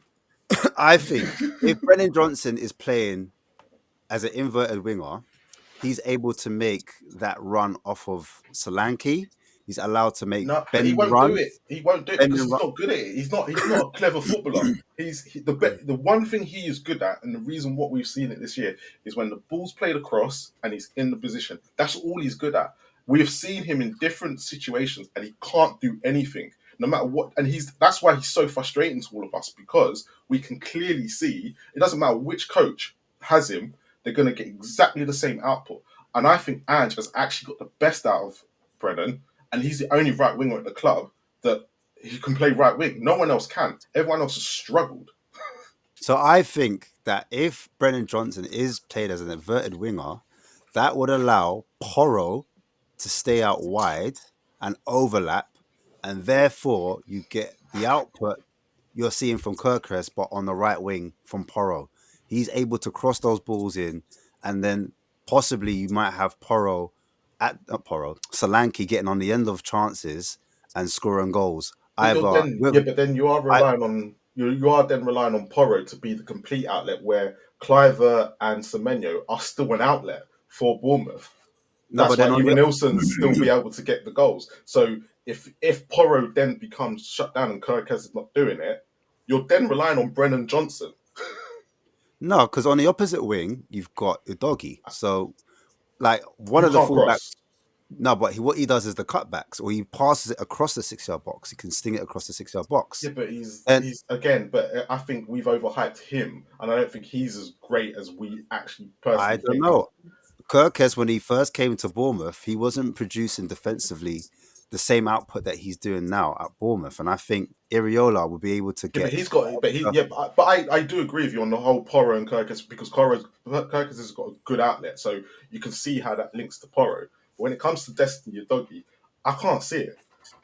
I'm saying defensively, Iriola has improved Kirkes, and I think he Yeah, could yeah, do the he has same with for Porro. Udogi. He could do the I same for don't. Udogi defensively. Defensively. I'm not sure. I'm not Defensively, sure. because when I looked at how they pressed us, and I looked at the distances as well, Yeah, and the way they were coached to kind of force Vicario to kind of, oh man, I can't pass it that way, because if I pass it that way, wait. they're going to nip in front. By the way, So you just dropped Spence as well. By the way, so just throwing that out there. no, I didn't drop them. Wait, hey, Hey, you trying to chat against me? You're upsetting me. You're upsetting me now. Hey. Might He's have trying to to, he's head, trying to might do have to me head out dirty, in you a know. second, bro. I'm sorry, I'm getting a He's call, throwing fam. some nasty Yeah. tricks out there.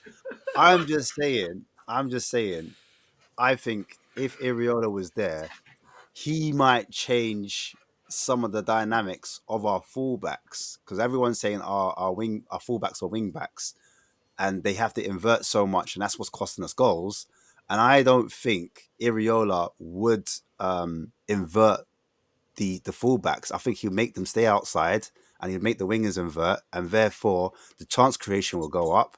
And then also, when playing out from the back, you saw it on Sunday. He made his goalkeeper go long, and he made him fire at a certain winger at certain Yeah, but times. what was So his problem though on Sunday in the second half? His midfield were nowhere to be seen, and that's the reason why we scored the goals. They allowed Sarr that amount of time on the I ball think to cross the ball, and then look at Maddison when he dropped into that little space. No, so yeah, you're absolutely correct. But then the midfield becomes a problem because you still have Bentancur, Gray, and Basuma and Sarr. if you see the chances that Iriola created, because as a coach, you're meant to get the players to a certain position, and then it's their job to finish it off. They had 5 big chances, and I think if those 5 big chances were presented to our players, we're finishing it off. Do you know what I'm saying? Some 1v1 Mm, more time, some mm, 1v1 more time, some mm. 1v1 more time. I don't know. I think he's What putting about now that time, away, though? I huh? don't know. What about now time, though? With more time, yeah, now Yeah. time. I Mm. don't know, Chief. You know what I'm saying? Well, I don't I know. don't Like, know. you know what? It depends, innit? Like, obviously, like you, I'm not like saying it. Look, yeah, It's a good discussion to have, because I'm not hopefully sitting you're here right. saying Because Ariel is a bad coach. I'm not sitting here saying he's a no, bad I know coach. you're not saying that. I'm I hear looking. what you're saying. I'm You're looking looking at at the the players that scenario. I'm looking at the players that he's going to be presented with, and where there's parts of where I agree with you, but I still think that our midfield is so Ashley gets sent to the terrible. gulag. There's no way Ashley got sent to the gulag. That's crazy. But our Hey, midfield that's is so, crazy. and that's what. And look, actually, Lubo JJ, I want to bring you in because It was for Obviously, them anyway. It was for them. yeah, For it you. was for that. You got me upset because I had a big argument on Monday about this, and that's why, and it literally killed me because I was like, Brennan Johnson is not good enough to be playing as Hey, an JJ, aerial back defensive. Brendan, man. Come on, man. JJ, back Brendan, BJ. Triple BJ. Pause. Listen, Yo, Marlon, I'm not with you. I'm not where you are, mate. On Bren, he's definitely got a lot of work to do. He's got a lot to improve on, but he's not as bad as you make him out to be. Ah, he is. He cannot dribble. Every time the ball's passed to him, I'm sorry, if he was a decent footballer, should be able to, as a footballer, be able to dribble and pass. He cannot do those things. The only thing that he's really good at is getting in the position and putting it in the back of the net. But apart from that, he has not shown that, not in Forest or Wales or Tottenham, that when it comes to actually being a footballer, he's that good. I'm sorry. He's a very good technical player. Take it from me. I'm not saying, don't get me wrong, I'm not saying that 1v1, when he's facing a fullback and you're thinking, go on, this is your moment. so You've what do got the space, mean? you've got 1v1, take him on, take him outside, take him inside, do whatever you want. Quality, Tell him, JJ. 100%. Tottenham Hotspur doesn't do it, right? He's not got that and he's not doing it. And hopefully that's the level, that's the next bit. But mate, he's a really good technical footballer. He's going to be I don't know 24. what you mean. Yeah. Please, JJ, take He's it going to away, be my brother. 24. Take it away. I'm sorry, but I compare him and Spence because they are the same age, and you could clearly see there was something with Spence. No matter how the managers didn't want to play him, you can clearly see something with Spence. But I look at Brendan Johnson, I go, okay, if it's anything to do with the position that Ange's putting you in, I can get it. The stuff I see with Porro and go, I can see that you're not great defensively, but if you're put in a situation, I know you're good on the ball, I know you can cross. With Brendan Johnson, it's not about, and he can't do anything with the ball. It's all about his movement off it.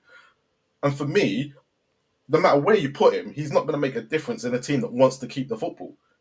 He's a counter-attacking player, and that's all he's good at. And even then, he needs to be going behind the defenders. And most teams, especially if you're going to be a top half team, are mostly going to have the ball. So you're looking at playing against low block teams. Brendan Johnson is never going to be that player to break low block teams down. And this is where the difference will be between when Areola comes from Bournemouth to Spurs, if he was. People are not playing a low block against Bournemouth right now. Against Tottenham, because we have the ball, they're going to. So it's going to be a complete different turnaround from what we're going to see. And that's now what I'm looking at, because if Areola is a good coach, but Brendan Johnson still supplying Solanke is not the answer. Our front three is terrible. It's not great, and I don't see what anyone sees in Brendan Johnson apart from But that's why we Southampton. need to hear what JJ said. That's why we need to hear why he's JJ, technically good at it. Oh, JJ, get him, We need get to him, hear JJ, it. get him. Come and get me. Listen, it's You've heard my point. it's a hard position to defend, right? When I'm totally as frustrated as you guys are, when I see him and I think to myself, go on, this is it. This is go and get it right. Go and answer some of the criticism, and he consistently doesn't do it. But just trust me, in terms of looking at him as a technical individual, as a person who could manipulate that round thing that we love watching players do. He is a very technically gifted footballer. He's a very good player. He's just not able to do the things that I think, or on one side of the ball, he's not able to do the things. He's a player that doesn't concede possession as often as many of our other players do, and we very, very often have the ball coming back at us. Because he's the one missing it, because Porro's pass is down to him running away from Porro, and Porro's like, what? I know everyone blame Porro, but you have to look at Brendan Johnson and what he does into giving him an option, and you'll go, Brennan, if you're clever enough and you've played long enough defensively, he's useless for Porro as well. So that's another reason why Porro gets a lot of stick. But Brennan Johnson is such a problem if he's not playing with a defensive sound right back, because he doesn't help them out enough. Marlon, can I come in? Go on, Lupo. Okay, I've always been taught it's the guy on the ball. It's his responsibility to make sure the ball gets from A to B. The ball should have gone over the top for Johnson to run onto because he had space behind him. That was a risky ball, and Porro's got to be aware that if the pass goes wrong, then there's no cover. So you've got to think to yourself, Johnson's on one side, and if that goes wrong, Porro's got to have a picture of the pitch in front of him. But Johnson made so when Porro got it, so you'll see Brendan Johnson, he comes towards the ball to say, here, give it to me, and then runs away. But by the time, I agree, by the time Porro looks up to say, oh, actually, I saw Johnson, I'm going to give it to him. But then Johnson then makes the run out to go exactly what you did. So Johnson hasn't made it easy for Porro in the first place. And this is, look, I'm not just trying to get at Brendan Johnson here, but I felt like that Porro got a lot of the stick in that situation when this happens a lot when them two play together. This is nothing new. This happens a lot of the time when it's Brendan Johnson and Porro. And I've said from day dot for this season, you cannot have them two on the right together because it don't work. You can't. Firstly, Porro's not a right back; he's a wing. It's a right wing back. Yeah, I agree. Secondly, Johnson's work rate in covering is appalling. So the amount of goals we have conceded down that side compared to the left, I haven't seen the stats, but just from the naked eye, just seeing that every single team every week plays balls behind their right back. And they play down their left every single time. As far as Johnson's concerned, Johnson's timing and his runs into the box to score is superb. Oh, it's excellent. Scoring goals is the hardest art on the pitch. Yeah, but he doesn't do often enough. Easy, everybody would be able to do it. Top scorer though. He's top scorer. But what? Yeah, I know. That says it all. But for me, instead of wasting that money on Johnson, they should have gone to Brentford, bought Brian Mbeumo, who would have done a lot more than what Johnson does, because he's got so much more to his game than Brendan Johnson. For me, you play Johnson. You see what I don't understand is you've got a squad here that's geared up for 3-5-2 or 3-4-1-2, where we say Maddison in the hole behind the front two. You play your three you play your three at the back. I know we've been hit with injuries at centre back, so it wouldn't have been easy this year. And we're short of centre backs anyway. And he sent Phillips out on loan, and he sent Dorrington out on loan, and he's playing a centre midfield player at centre back when he's got centre backs that he's kicked out on loan. And for me, you play three at the back. I would play Spence and probably Porro, because I think Udogie has been disappointing. I'd play them as wing backs, and there's the basis of your team. I'd push Porro further up instead of Johnson, possibly. If you're going to play a 4-3-3, then I'd like to see Porro on the right, play further up, because technically his passing is superb. Technically, he's an excellent player. Against Newcastle, we probably saw the best of Porro's crossing, even though we didn't score many. But that game, every single cross was on point at home. For Solanke. And was it a cross for Rich Johnson? Was it Everton? It was Everton, yeah. And it's Solanke against Newcastle. I mean, another one, virtually identical, straight, on the button.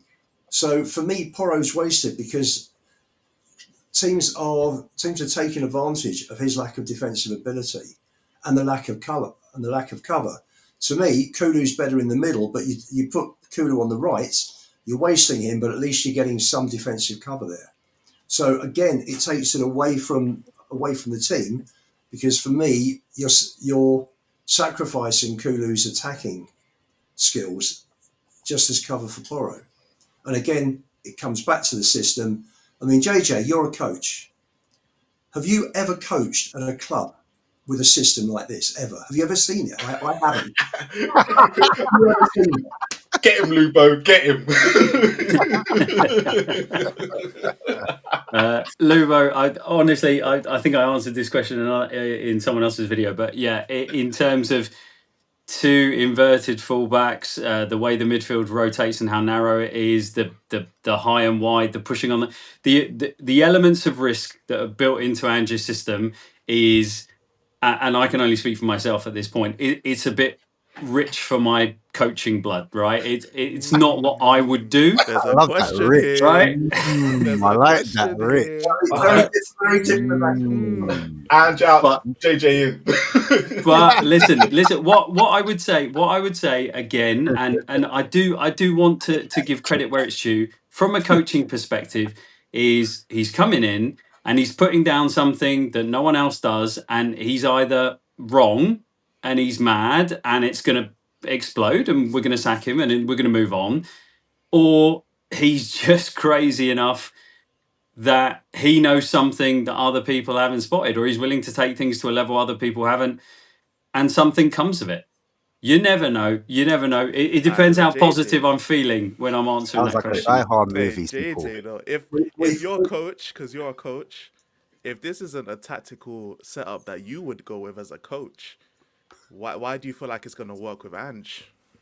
In Look, midfield? look, Elijah, that's a cracking question, right? It's because it's his system, right? This is what he believes brings success, right? It's his system. He's worked it for years. He knows how to get the best out of it everywhere he's been to date, and therefore he thinks this brings success. Every manager Tottenham have had thinks that their system brings success.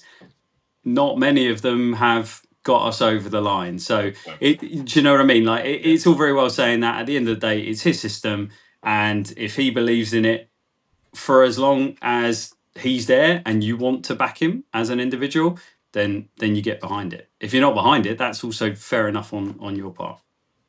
All right, what do you lot think we go with? Who are we starting against AZ? Because we are playing AZ, right? Yep. So who plays in that number 6 role in front of Romero and Van der Ven now that Danso may be out? Like who drops into this number 6? I'm starting Elijah because he hasn't spoken much, so he's rested. Bruh. I'll be fine with that, man. I put in a hard shift yesterday at Durag Diaries, fam, you know what I'm saying? I 3v1 over there. You know what Shout I'm out to saying? Durag Diaries. You gotta do You know what I'm right. saying? He chiefed me up and then put me in a video, you know, like that. So I have to get my get back at some point. Hey, Elijah, this is what happens. Everyone's going to get you back. I'll be there, fam. I love the shithousery, man. That's what I'm here for. That's what I'm here for. JJ, watch out for him. I know it's coming, so I'll get in there first, man. So basically, like I've got AZ here in I'll say a 4-3-3. I'm gonna put them in a 4-4-2 because I think that's how they defend. So I'm gonna put the 9 and the 8 here, and then push. These aren't the right numbers, by the way, but you know, this is what we're doing: 4-4-2 like that. Maybe the 2 is a bit further back, a bit deeper. Odegaard won't start, will he? Does anybody think Odegaard will start?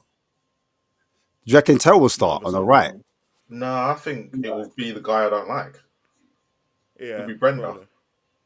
You think Brendan Johnson will start on the right? Look, for me, I know I've been bad mouthing him for like the last 10 minutes, but he has to start. He's the only person on that right hand side who can score goals. Does anyone It's a big disagree? game. Does anyone disagree that Johnson will start or not? Or should start, sorry, should start. I mean, should know, but he's going to start because, yeah. I agree. I can't lie. Brenda's a crazy name. I ain't gonna lie. Brenda's crazy. Whoever called you that? Well, They've started this. That's That'd crazy, be you know? Brenda. Oh, that's rude. The thing is, right, you know what really bugs me about Brendan is how good his dad was, even though he was a championship player. His dad was a good player. There you go, man. Like, learn something. Like, he was a very good footballer back in the day. It's just that, you know, it's really, but back in the day, you did have a lot of good strikers playing in the championship, like the Rob Earnshaws and that. So when I look at David Johnson and I look at Brendan Johnson, I'm like, if David was like now, he'd be playing Premier League football, no doubt. I think that's what really bugs me. So I'll put this line in the middle because I think when the ball's on one side, then basically the idea is to drag this back line across to one side. So you've got basically their back 4. We're hoping to occupy these players here on this side. And then that's what kind of creates the space with Maddison in the pocket. I know we normally have Son super out wide, but at times Son may come into this pocket here. Johnson's ultra wide as well on that side. And then Solanke is like the false 9, 10, whatever you want to call it, midfielder. He drops in here at times. But there's triangles all over. That's what I'm trying to show here. It's a lot of short passes, a lot of build-up in this area, and I think that's the reason why we play the way we play. The problem I have with this is when you've got Van der Ven, Romero, and then let's say it SARS the number 6, is there a point where people are quite nervous actually and think, oh, there's space in behind. Look at the space in behind that could be exploited. Has anyone else got that same worry? The problem you've got there, Ash, is there's no room for Maddison to move, and Maddison is having to drop deep to pick up the ball, Ardiles style, from the centre backs, and that's wrong because Ozzy was a 6 and Maddison's a 10, and this system is killing Maddison. It's he's not being allowed to move in the right areas with space and create things. His reverse ball is superb. But how could you're looking at Porro and Spence inverting. You've got Bergvall in there already. You've got Solanke dropping back. The problem is against low block teams, you've got to stretch them. You've got to pull them wide to create space and to create gaps between the centre backs and the full backs. So you've got to stretch their back forward to create that space. So that you may have, if you've got a midfield player, they can run on for through balls because you pull the defenders apart. We don't play that way. We just create. The way we play is so slow. Occasionally we play quickly, like we did for the second goal, which I thought was superb, that Madison put through and Sonny got taken out by Kepa on Sunday. But that's very rare these days. We don't play like that. And AZ will come, they'll turn up, they're 1 up, they'll play probably 2 banks of 4, maybe 9 out of the 10. They'll leave Paris up front. They'll rely on the counter attack with Poku, and they'll just defend and try and nick one on the break and take the risk that they won't concede more than 1. We don't stretch teams out. That's the problem. Whereas you've got people like Porro and Spence, they should be overlapping. They shouldn't be underlapping at all. So basically, I think the idea is meant to be like a 2, a 3, and then at times it's meant to be Spence in this kind of space, and then sometimes it's 2-3-2. I think it's meant to be. So sometimes you'll see Solanke drop in here, and it's a 2-3. Sorry, Solanke should be over here. Even look at this, Ash. Like even the way you're doing it right now, Yeah, there's no one in the box. Solanke's dropping, and then Sarr or Bergvall will overlap and find themselves in the box. Like Sarr does it more than Bergvall, to be fair. But that's the thing right there. Like it's a lot of pass and move, a lot of rotation, basically what you've shown. But who's gonna be in the box? No one. There's a lot of players in this kind of little zone. You get what I'm saying? So it's like committing so many bodies forward, but not far forward enough for it to really threaten the opposition. And even the wingers, Son and Johnson, they're not great crossers of the ball. So a lot of times defenders don't have to like commit to following Son and Brendan Johnson out wide. They can, because Son's gonna cut in. We know that. So they can guard the cut in, but they don't have to commit to him being out wide because he's not the greatest crosser of the ball. Like he can cross, but he's not a great crosser. So it's not like a much of an instinct to just go after him, make sure he doesn't get that ball in, because most of the time he's not even looking for it anyway. But with Solanke dropping deep, helping with the link up play, and if Maddison especially drops to a fullback position to help bring the ball up, then we'll have Sarr running in to the box. And let's say we do get Sarr on a chance in the box, he's not scoring, because how often does he score inside the box? He doesn't. If we get Bergvall in there, he might score it. He's a better finisher than Sarr is. But how often is Bergvall in that position either? It's just one of the ones where, in order to break down low blocks, you need to have great crosses of the ball. You need to have players who can shoot from distance. And you have to have someone in the box all the time for the defenders to watch out for. If Solanke's coming out to help with the link-up play, the centre-backs ain't got to worry about no one. They're just chilling. They need JJ? Sorry. What do you think, JJ? Do you agree with what E's saying in terms of like Solanke, dropping into midfield and then there's no one in the box to aim at? Saw Bergvall making late runs, but then they can't quite finish. Need great crosses of the ball to get into the box, but then who's to aim at the box? Do you see an issue on Thursday? Well, I'm hoping not to see an issue on Thursday. I mean, the way that I read the RZ team, and this is obviously based on only having seen 2 games, right? We've played them twice and seeing the 2 games, is I felt that they set themselves up in a 4-2-3-1 that then transitions into a more traditional 4-3-3, but they only use that once they're pressed quite high forward. So my feeling is they're going to come to us and they're going to set up in a 4-2-3-1. And so what I would expect us to be looking to do is to try. I can't remember who is it Coop Miners and Yeah. Classy that play in the Yeah, two, it is. the double pivot. So like what we're going to be trying to do is we're going to try and entice them and we're going to try and bring them on, right? We want those two. If you can bring those two on and you can bring them on to you, it's all about the speed of passing, the accuracy and the timing of the movement. If we can get that right, and we've not shown ourselves to be very good at it recently, if we can get that right, we will get a lot of space in behind that midfield line. Okay, so we should be able to pass through the lines.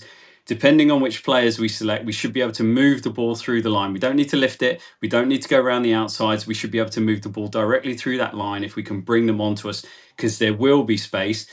You will then have a situation where Solanke is going to be important from the perspective of holding the ball up. So if we can get it through the lines to him and he can get some separation from the defenders, it's about him being able to secure possession to them, play out wide, or to play to one of the eights that are coming on.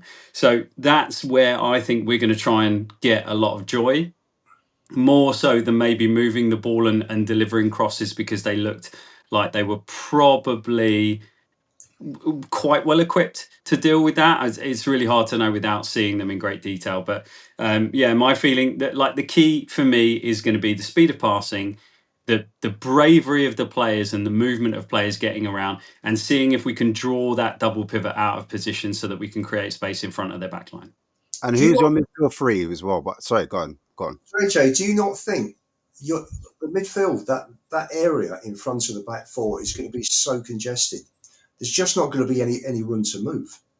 And you know, we've seen Spurs trying to score the perfect goal and trying to play. You can't play your way through this wall, and we're not good enough. You know, we don't have a cute player like Modric, or you know, just talk about players like Gaza and Hoddle,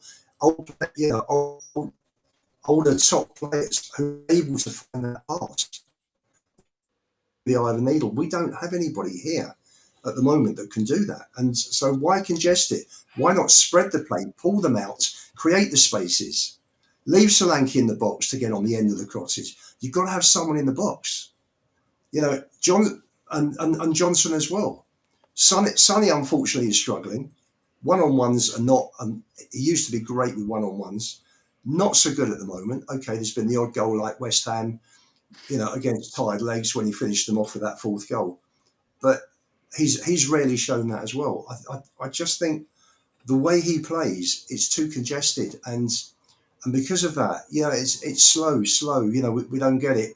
We get the ball, we pass it back, it goes across to the other side of the pitch. That's fine because you're probing. If you can't go one way, you pull it back, you start again.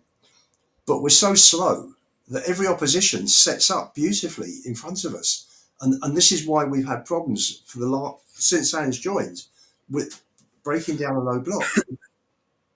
It's a problem. I don't know how we get around this. Before you answer that, JJ, do you think we start Gray as a centre back with Romero? I doubt it. I think the idea is that we go Van der Ven Romero. I think that's what they got their minutes out there on the weekend for. It's a shame, obviously, that they weren't trusted on the dodgy pitch to play last Thursday. But yeah, I think the plan is for them to start. And you think as Ian was saying, sorry, Lubo, he was saying about, you know, we don't have someone that can pass it through the eye of a needle. Do you agree with that, or do you think Madison and Bergvall are the type of players that are going to be able to create chances for us into play into Solanke and hopefully get us a goal? Or do you think, yeah, well, how do you see it? Yeah, so I totally agree with what Lubo's saying about the speed that we move the ball. We don't move the ball quick enough, and therefore we don't destabilize teams. You know, from the point of view of waiting for the gaps to appear as they're moving, or they don't quite track where they should be going. And I thought AZ did a great job of pressing us in the home leg. and I'm not sure they're going to run that same. Like, if they do that against us at the Tottenham Hotspur Stadium, it means we really are playing very poorly. I'd be surprised if they commit to their press as much as they did last week. But what you did see, and a really good example, because this happened a couple of times in the last couple of weeks, is Maddison is able to pick a pass if he's got a bit of space and if he's got a bit of time. And he's a very good footballer, and he can do it in tight spaces as well. Probably being a bit unfair on him, but the ball for Son on the weekend is technically is an excellent ball, and he did it. I think maybe it was the Ipswich game that he did it again, almost identical, but this time he shaped it on the inside of the fullback, bending round him so that Son can run onto it the other side. That is the quality that he does possess, and we're going to need that. And that's why I'm kind of thinking, draw out the double pivot. Do not let them sit two players in front of the back four, which is what Lubo's saying as well about how congested it is. Do not let them sit in there, because if we allow them to sit in there and be comfortable, we will not. It's unlikely, given the way we've been playing and the disjointed nature of the team and players coming back, that we're going to string together a really nice, fast flowing, attacking, rotating, dynamic brand of football. So you're saying basically when Maddison drops off a little bit, hopefully someone presses him, and then that creates an opening for someone else, maybe in the midfield or down the wing. So maybe is it Bergvall might have to come across at times to kind of overload one side. So we've got like 4 or 5 players on one side. Or I noticed when Mickey van der Ven was on the ball on the weekend, he picked the ball up and he started carrying it. He was being adventurous, and we kind of used him as a weapon, like something a little bit unorthodox. Normally our defenders they don't do a lot of ball carrying like that, where they're so aggressive. Do you think Van der Ven could come out, be aggressive, and break lines that way, take it into the midfield, and then maybe that gives us some momentum in that? Is the Say that again? question. Because I know you were saying before, and I'm sorry to interrupt the conversation. Yeah, no, go for it. I heard you saying that hopefully someone will follow players, but something I've always talked about is like zonal marking, where players will mark an area rather than a player, and in low blocking, you tend to see that a lot more, especially when the low blocking that we come against pause. But in terms of zonal marking, people just mark an area because they know, like, we're just passing and rotating. Players will find themselves in positions where they can be effective, but not as effective. It's not their strong suit. You know what I'm saying? We see it with the midfielders especially. But all players have to do is mark a certain area, because the goal doesn't move. The goal's in one spot. So if you're gonna be ultra attacking, it's probably better to mark a certain space, especially if you're going against wingers who aren't great at crossing, or if the overlapping runners that are overlapping Solanke are players that aren't great at shooting, for example. If you know what players are trying to do, because remember we're 1-0 down. It's not like the first leg. It's not like we're going to the Netherlands, where they'll probably feel more up for it and try and press us and stuff. And yes, AZ are a pressing team, but if they are going to be playing low block, which is what we expect, the whole point is to try and stay compact in front of the goal. It's not to really get drawn out, because that's how you break a low block, is get drawn out. So since they have the advantage, maybe if we end up getting a goal first, then they might feel like they have to come out. But until we get that goal, do you really feel like they're going to come out and try and get the ball and nab it? Or they're just going to say, all right, have the ball, we're going to wait? Yeah, that's a good question, man. Anyone can answer that. I think, me personally, I think you guys have hit the nail on the head in terms of moving the ball quickly. I look at combination play. So I think Spurs are their most dangerous is when, you've got players like Son, Maddison, and maybe Spence linking up. I remember it was against Ipswich. I think it was Maddison and Odobert on the left-hand side at that time. They linked up with Spence inside the box, and then Spence ended up finishing it in the back of the net. So sometimes that quick pass in, 3 or 4 players on one side can outnumber a team's press. That's why I put like a line in the middle of the pitch, so you can see that sometimes the ball might be on this side of the pitch where Son is, and then if Son has the ball, a player will obviously have to go out and approach him, and then if that player is drugged out of position, that might open up an area for Spence that's overlapping or underlapping. Do you know what I'm saying? Yeah. And then that opens up a space for someone else. So it's all about passing and moving and trying to create that subtle space for someone else, Yeah. if that makes sense. But I yeah, think I know. I think it's going to be a tight game. I think, you know, and it's going to come down. I think Spurs will win. It's a big pitch. I think we've got to move them around the pitch, and I think he's got to be clever with his substitutions, because I think they will play a key element in Thursday's game. I mean, I personally think we'll win 2-0, and I think there'll be 2 late goals involved. May even be extra time. They will, as I say, it's important that we move them around, but we've got to be very careful, because that first goal is crucial, absolutely crucial. We get that, bang it, crowd are up, we're at home. They go 2-0 up. They score the first goal, they're 2 up. They're just going to sit back and put 10 men behind the ball and leave Parrott up front, or leave Doku up front, and and just defend. And we don't know how to break down slow blocks. Does anyone not see us winning then? Like, am I the only one that sees us winning? I think we're going to beat them. I said I think we'll win it. I think we'll win it and get through. Marlon, you think we'll lose? No, I don't. You think we'll lose? What about the chat? Does the chat think they'll lose as well? I don't think we'll lose. I think we'll lose the tie. I don't think we're going through. I haven't seen enough from Thursday or Sunday to tell me this team is gonna put in a performance. Yeah, one of my boys, he goes by Fridge in it, but he's always on my streams.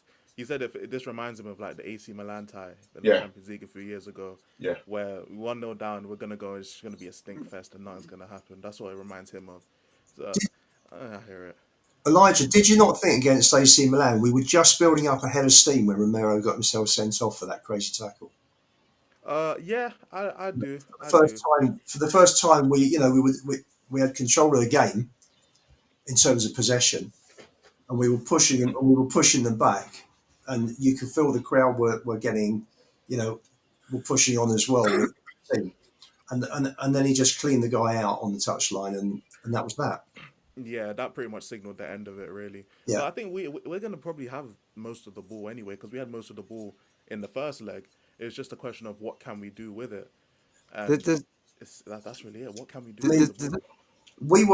For me, that was a low point this season. I thought it was a performance in terms of effort and everything, attitude, mentality. I thought that the performance was even worse than Tamworth, and yet they still only beat us with a free cone goal.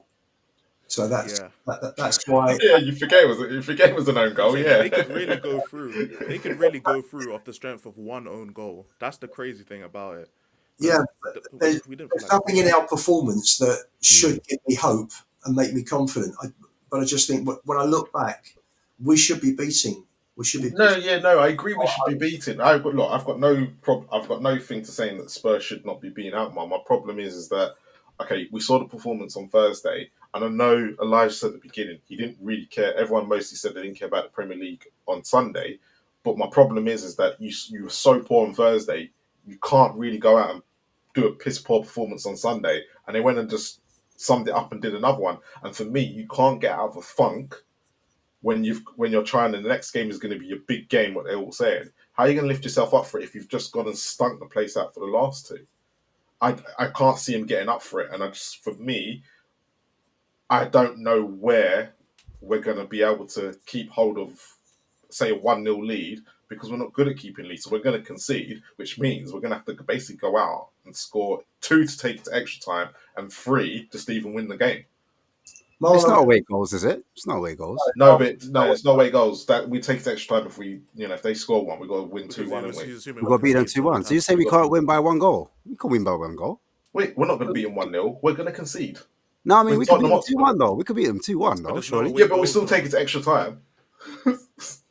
If it's away goals, then we would lose. No, we'd lose on away goals, but we've still got extra time. So for me, I'm looking at going, for us to actually physically go through, we're going to have to at least score 3. If we lose then, all right, because I'm thinking we're going to win. I thought everyone's thinking we're going to win. Everyone thinks we You know what it is, Ash? We should have won the first leg.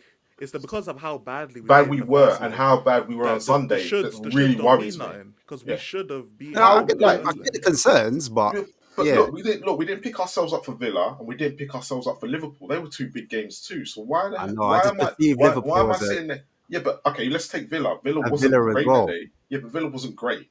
but yet they still could. They went out there and done a stinker. So everyone said, okay, Europa League's the big one. That's the one. Yeah. Went to Thursday, done a stinker. The one of the biggest stinkers of the season. And it's One probably shot on target against AZ is crazy. Yeah. All right, listen. Hey, JJ, help me out, man. Listen. Wow. If Van der Ven and Romero, because listen, they're a key part of how like we squeeze the pitch. They allow us to kind of push higher up, and therefore Romero passing through the lines. And Van der Ven gonna ain't be got able 90 to- minutes in him, by the way. True. True. One's gonna True. start, one's gonna get subbed. I hear it. 90. I hear the Pessy still. I hear it. It makes sense though. You know, we're talking logic. No. Logic. And I want to bring. I want you to come in, but I think for me, the way this whole season's gone, how are we expecting a team that can't pick themselves up for the last 2 games? And let's I hear it. the free hit. And I'm they trying to still create a couldn't. scenario for my guy JJ to thrive in. You're just creating misery and No, JJ. mate, I'm bringing JJ with me, man. Listen, JJ, listen. If we do not qualify, does Ange have to walk? I want to know. Because Ange said, back in the day, he said, listen, if I can't salvage this thing, I'm man enough to walk. Does Ange have to walk if he doesn't get this through the line? No, you guys are giving me all the easy questions tonight, right? You give me Brennan Johnson, and you give me should we sack Ange? To be fair, it should. I don't know about the second one. The first Elijah, one, help me, man. Brennan Johnson. Okay, I can't help you with Brennan, fam. JJ, you won't get any shit question all night. I can't help you with Brennan Johnson, man. I can't lie, bro. You did that to yourself. Hey, the Ange question though, that's another loaded. That is tough. I think that goes to everybody. If he goes out on Thursday, is he here Friday picking up his manager of the month and getting the sack on the same day? Picking up the P45, yeah, man. Listen, I don't know. Me personally, I'm saying, you can't lose at home again. You can't. And if you lose and you get knocked out, I'm sorry. With Romero and Van der Ven, what are we doing here? Hey, what's going on? Hey, listen, lads. I mean, I'm not what do you call it? I'm not Standards FC, innit? I'm not. I'm really not. But listen. Hey, I don't know. Because everyone was telling me, listen, if the form picks up, because you can't sack him just off the back of Europa. Certain man was saying, if the form picks up, in the last 10 games, then he might have no. I ain't trying to hear that, bro. I ain't even trying to let it get to that, because he's already had he's already had it, in my opinion. He's already had it. I mean, I can only talk for myself. I apologize. I'm coming out of character. You may as well, if we go out Thursday night, you may as well get rid of him Friday, put Mason and Matty Wells in charge. Because I was going to say, do you reckon Mason inverts the fullbacks? Or do you reckon, because Mason might not invert the fullbacks? Mason won't invert. Mason, I think, has got a slightly better league record than Ash. Than Ash, yeah. And dramatic. Trust me, I'm coming, guys. Hey, pause. When he took over, when he took over Jose, he won 4 out of 6. All right. You've got to start planning for next season, looking at which manager you're going to bring in. This guy will take us into a relegation fight next season if he's still here. He is just hopeless. JJ, sorry, I didn't get your answer, man. Does he have to walk? Does he have to do the moonwalk? Listen, I'm not sure what purpose it serves. At the end of the day, you're right. We should be winning this game. There's no two ways about it. This is everything in our season is now down to 190 minutes, right? And that's the same for every cup game left. If we can't get over, we should be able to get over this hurdle at least against RZ. If we can't, that is it's an awful position to be in. The season is over. There's not a great deal left to play for, but like what changes by changing him to the end of the season? I guess it'll probably be so toxic after Thursday in the fan base that it's untenable, right? There's nothing's going to change by changing him. but leaving him there is just gonna, it's gonna cause too much trouble. And so, yeah, he probably doesn't make it if we lose the game. But again, I'm not saying that it's going to change anything for the better for the rest of the season by changing him after Thursday if we lose. There will be one plus. We'll have fewer hamstring injuries, that's for sure. This is Tottenham. He'll be First need- game, Hey, Ludo, we need you. 3 hamstrings. He plays. I spoke to a sports therapist before the Wolves game, and she was saying to me that from what she gathers, the human body can be pushed up to a certain level.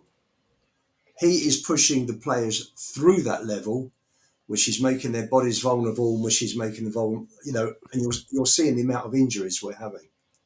Wait, some people don't believe that though. Some people say, look, some people say that, because fans were saying it's a training, but obviously he hadn't been training the players for a while now. Do you understand? So we can debunk that myth straight away. But the actual games itself, the amount of running they have to do, like playing Kulusevski through the red zone, like we knew Kulu was in the reds, we knew he was done, but he had to play him. He played him no matter what. We didn't have to play him because there was. The most telling comment came from Guardiola walking off the pitch after. Yeah, I remember that. He's talking to Spence, isn't it? He's tapping up Spence. Said to Spence, "Why do you guys run so much? Running for the sake of running. It's not intelligent. Rabbit, That's all it is. It's mad." Spencer's not played well since then. Seriously, it's a complete headscon. The whole thing with him is a headscon. But wait. What about like I'm gonna say Mikey more, but what about Tell? Because Tell, oh man, I'm just saying Tell. Like I don't know. Do you think he's gonna play a part on Thursday? I don't know because obviously we bought him. We loaned him out, and he could be the club's coming out and they're saying we want to do business. We want to use that money, that Kane money, for Tell. He has to play some part. What a most horrendous waste of 50 million would be. Because otherwise, is he not a flop then? If he doesn't do anything, is he not a flop or am I moving mad? Nah, you're not. I'm moving mad, innit? I'm moving mad. I can tell by your faces. Bro, I've said this to Has before, innit? Bro, Brendan Johnson is invisible on the pitch, innit? Tell is so invisible, I can see Brendan Johnson for 90 minutes. That's how bad this guy is, bro. I'm not hearing this Matthias Tell nonsense, bro. He's not it, man. He's not it. Shout out to the Bayern kids, like that, man. What? Bayern kids. You know what I'm saying? Shout out to them, innit? No. You know what I'm saying? Hopefully, he'll be the next up and coming thing, innit? But I can't dismiss Tell that much. I'm sorry. I don't. I can't lie. He's been dismissed for break, bro. For lunch. He's on for me, break. do you know what? I'm going to give him a bit of a break. I'm going to say, look, he came into a struggling club. He hasn't played any minutes, and then he was asked to play up front when you can clearly see he's not a number 9 striker. I think everyone could clear as day. Until I see him play on that left wing consistently, because he's going to be better than Werner. Unfortunately, I don't think he is better than Son. I think Son's a better option. 55 mil, bro. That he's better than Werner. It's not 55 mil though, is it? I know it's going to look like 55 mil, but you got to take it as it's the 60 odd million that it's going to come off the Kane money. So it means we spend nothing. Is Tell as good as 60% of Harry Kane? And that's the question. That's more of the question, because you have to look how they're going to do it financially, and you can clearly see they're going to basically write off the Kane money and then spend money elsewhere, which means they still have that spending money though, nah. Exactly. But they're going to write it off, so Kane technically doesn't become. I know, but that's like goal math though. Like, wait. Account, but it's spending. Wait. Hold on. Forget all of that. Listen, if Tell does not score a goal or produce an assist, doesn't single goal contribution, nothing, 0, are we in this panel happy to sign Tell? I just want to know that. I want to know. No. My question would be to the panel would Tell be better for us if he was under a different coach? Right, I'll come in and answer that. Marlon. You're cheating, man. Marlon, we have got, listen. Answer, because he's not going to be our coach next year. They're going to spend the money, and realistically... We don't know that yet. We might get to the Europa League. We might be AZ. You can't say that, bruv. Lubo, tell him. Please tell him. Listen, while you're in it, while you're in it, you've got a chance always, and you don't know. And you don't know how other results will go. You don't know whether teams you're playing in a few weeks' time will have injuries, suspensions, etc., refereeing decisions. There are so many different variables, in a course of 180 minutes. But if you look at it realistically, and if you look at it based on the way that our form has just continued to go downhill since November 23, chances of us winning the Europa League are small. This will mean there'll be no Europe next season. So how are you going to integrate good kids that are coming through? Why are we buying players that are going to block the pathway? Let's talk about Tell. Tell's a winger. He shouldn't be playing. For me, Odebear's raw as well. You got Mikey Moore, and I don't want to see Tell or Odebear blocking the I pathway. was just about to say that. For Mikey Moore. Oh.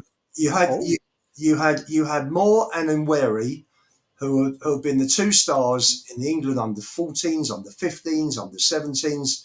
Difference is Arteta has given Nweri a chance, and look how he's taken it.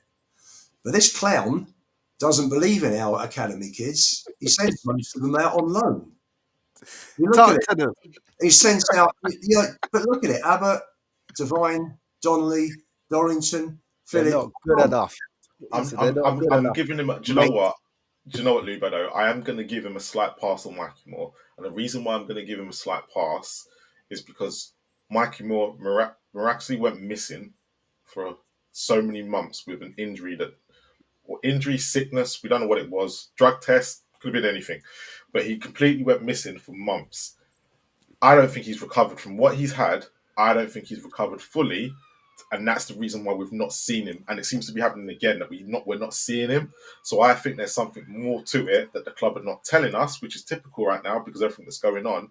So I think if he could, Mikey Moore would be more heavily involved. But I just think right now, something clearly has been wrong since, November, December, when he went missing.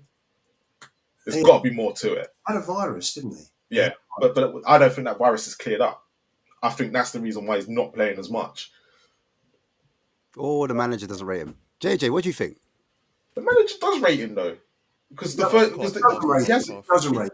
I think he does rate him. Then what's Tell doing there then? Because the virus was still there in January. It's not like the virus has disappeared. All right, okay, let's stick with that. Tell is there purely for finances. That's it. And he wanted Mawani. What are we doing come summer? That's what I'm asking. If Mikey Moore, you've got Odebear, yeah? Two lefties, right-footed on the left. I think Odebear's going to play on the right. You think Odebear's going to go on the right, yeah? Yeah, I think I need to see it to believe it. I think he'll go on the right. Based on him going down the line on the left and cutting back onto his right foot every time, I agree with you. I think you'll see a lot more from Odebear on the right. Yeah. But again, he's raw as well. He's a young, raw 19-year-old kid. Yeah. We've got too many kids at the moment. We haven't got leaders. All right. Wait. Lubo. Wait. Hold on. Wait. What are we doing then being linked with a Southampton player that's also 19 years old in the name of Diblin? What's going on here? Hey, JJ, help me out. What's going on? I don't like the use of the words kids and raw in the same sentence. I'd rather we just don't go that route, please, because it's just a bit mad. I can't lie, it's just a bit mad. Personally. But hey, Tyler Diblin, you lot carry on. Hey. No, I'm saying, listen, Diblin is being linked heavily, yeah? I'm just saying. Let me watch my mouth, yeah? But Diblin is going to be playing on the right. So what we doing there? Hey, JJ, help me out. I don't know. Make it make sense. Because the math ain't mathing right now. Right, so there's a few bits in there, right? First of all, we can't talk about having too many kids and it's too young, but then complain about sending all our young players out on loan. So you can't say those two things at the same time. So you have to balance it all out. Who you want minutes, whose pathways are being blocked. We've also got to accept, and this is definitely a negative on the club's recruitment, like negligence on the club's recruitment. Our homegrown and club trained numbers are a state. and they are, because that's been neglected and it's been coming for about 5 years. This isn't something that just suddenly snuck up on us and we realized it happened. It's been coming for years, because it takes years to get to where you need to be, or you need to be progressing people through the ranks and bringing them into the first team squad. It hasn't been done. And therefore, part of the recruitment strategy is definitely, the more cynical view of buy young. They, even if they're not cheap at the point of signing them, they have cheaper wages and then they have sell on value. You can definitely argue that, but we had a very good system of doing that when Damien Comolli was our director of football. He was our technical director. So we did quite well off the back of that.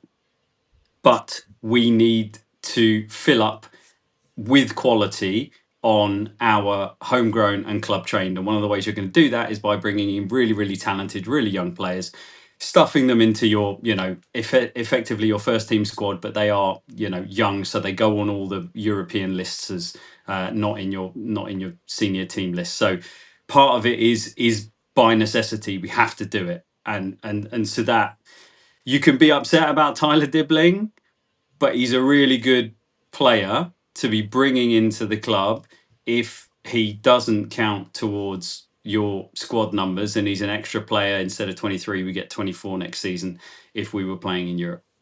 But the reason why I mentioned it is because Diblin is 60 million, right?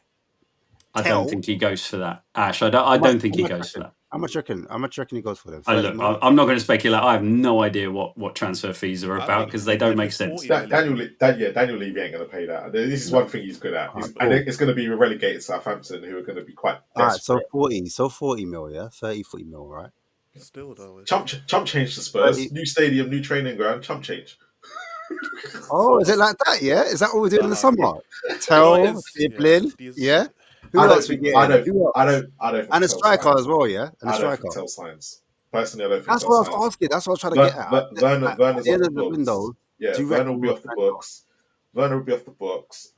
If I don't know if they can try and get rid of Brennan. If Ange goes, there's no for me. Brennan's got to go. They did come out and say they're happy with Tell, though. They did come out and say like, oh yeah, but this the problem is if you're going to go and get a new manager, they might not want Tell.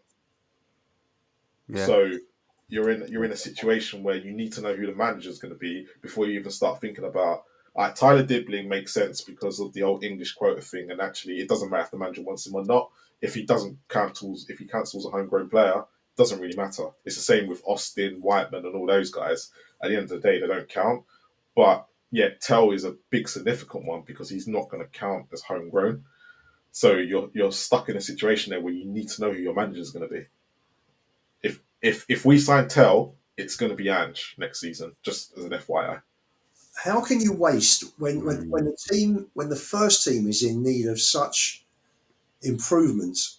How could you waste? And we know money's going to be short. He'll use the excuse we're not in Europe.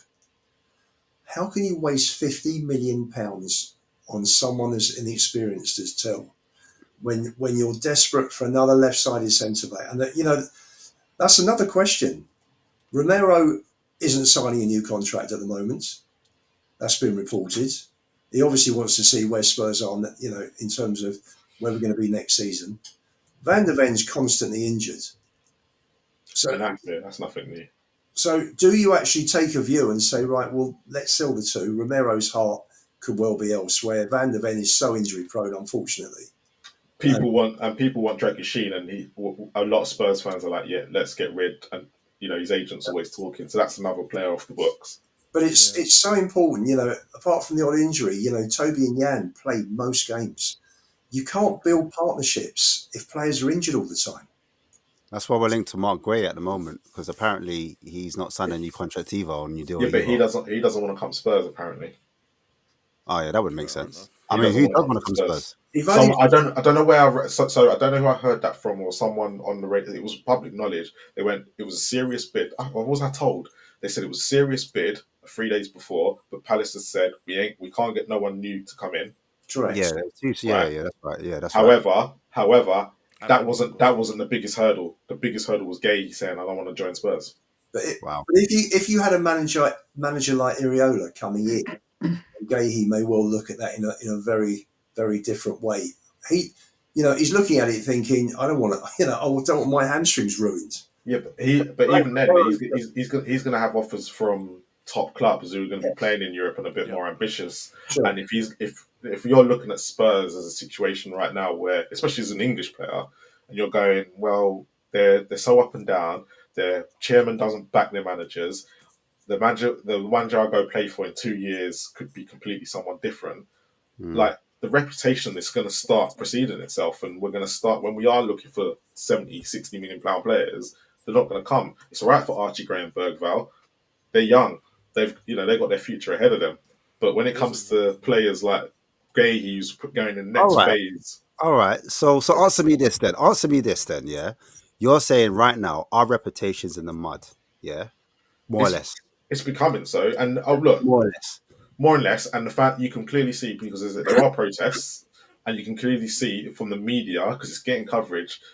Unfortunately or fortunately, it's not going to put the club in a great light no matter what, because unless we're not Man United, where Man United will just pay over the odds and get crap in anyway.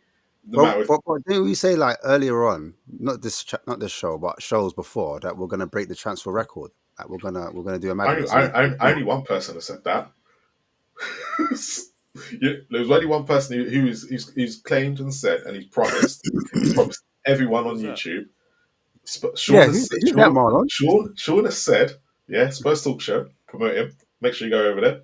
But he has said that he basically said that Spurs will break the transfer the transfer record this summer. He has said that all constantly since the start of the season. So what does he know that we don't? And does that mean is that to do with the whole ownership or an injection of money or whatever? Or is that just all mythos? They're going to sell players to fund it. Well, the club have been looking for investment for nearly a year now. That investment is basically for the hotel and to renovate White Webbs Park with the NFL training ground and pitches for the ladies team. So hardly any of that money, I don't think, is that. If you read the reports, if the reports are correct, hardly any of that money is going into the first team anyway. Sean actually said, I was on his show a few weeks ago, and he said, what's the priority for the summer? And I said, there is only one priority for the summer, and that's new owners. Because until we get new owners, you can bring Iriola in, you can bring any manager you want. The ceilings may be fourth or fifth, because these owners won't go the extra mile. They're very risk averse. And you've got to take risks in life to really be successful. They won't do it. They're not interested in it. It's profit first. So it's all academic. A better manager than Ange will get us higher. Maybe they'll get us up to fourth. But that's it.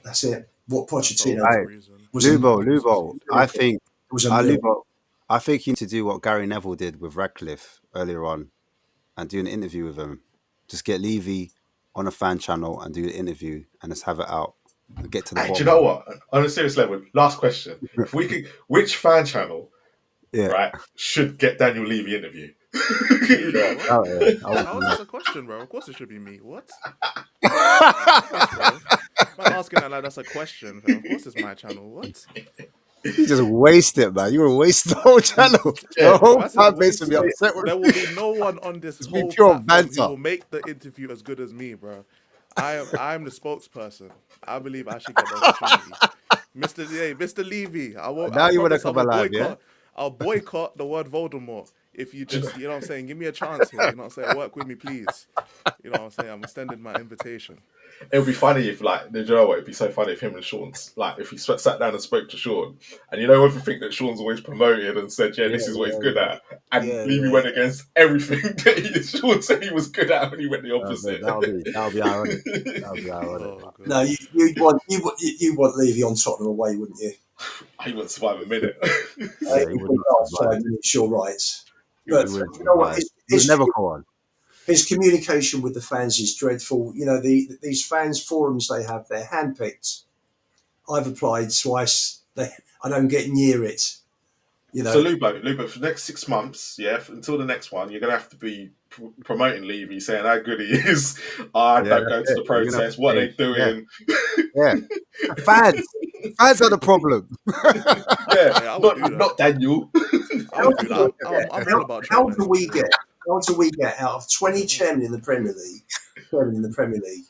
How do we get the only one that doesn't push their club as far as they can under FFP or PSR, whatever it's called? It's the only one that's more interested in Beyonce and the F1 go karting and rugby league, rugby union, boxing. It's I could cry actually. This is such a great club I've with a got great concern. history and a great tradition, and he has trashed the whole thing. He's crashed the football since we moved into this stadium. You know, Man United are following us. Don't worry, man. Man United are Hey, I'll there take behind Beyonce us. for Yeah, Spurs as it's well, quite bro. funny. It's quite funny. Everyone's moaning about what Jim Ratcliffe's doing, but that's what Daniel Levy's done for the last 25 years, but done it that's under the right. quiet. So, what? Yeah, man. And it's quite funny with Man United because they've moaned about the Glazers for this long, and Ratcliffe's come in and gone, well, I'm showing exactly why the Glazers were so bad, but yet you're moaning at me for doing this, that, and the other. It's like, come on. We've seen this for the last 25 years. But look, with all the negatives against Levy, there are positives. Like, we're not going to sit there and say he hasn't done some great things as well. Like, the fact we make as much money as we do and we don't win anything, you got to give him credit. Marvin, let me ask you one question. Yeah. Let me ask you one question. Levy. Enid get an offer that they accept. Yeah. Next few weeks takes a few months to sort out. They walk away. They put in their. I think I'm a shareholder. They have put in from the 22 million for their original investment. They've now I think invested 250 million. They walk away. So they walk away with 3 billion, which is 12 times. Fantastic multiplication in terms of profit. I wish I was a shareholder now. Right. They walk away with billions in profit. And what are the fans been left with in terms of the football pitch? I'm not interested in the stadium. I'll go on a stadium tour. I'll have a chat with you about the stadium after the stadium tour. Let's talk about what you go to the on match day, what you go to the stadium to watch. Training ground irrelevance. It's all about real estate. I'm not interested in the real estate. I'm only interested in the football.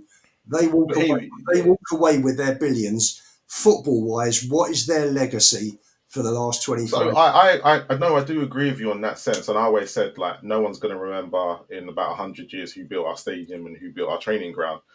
The only thing, the thing that I will say, they have given us moments that we thought as Spurs fans before they turned up would never see.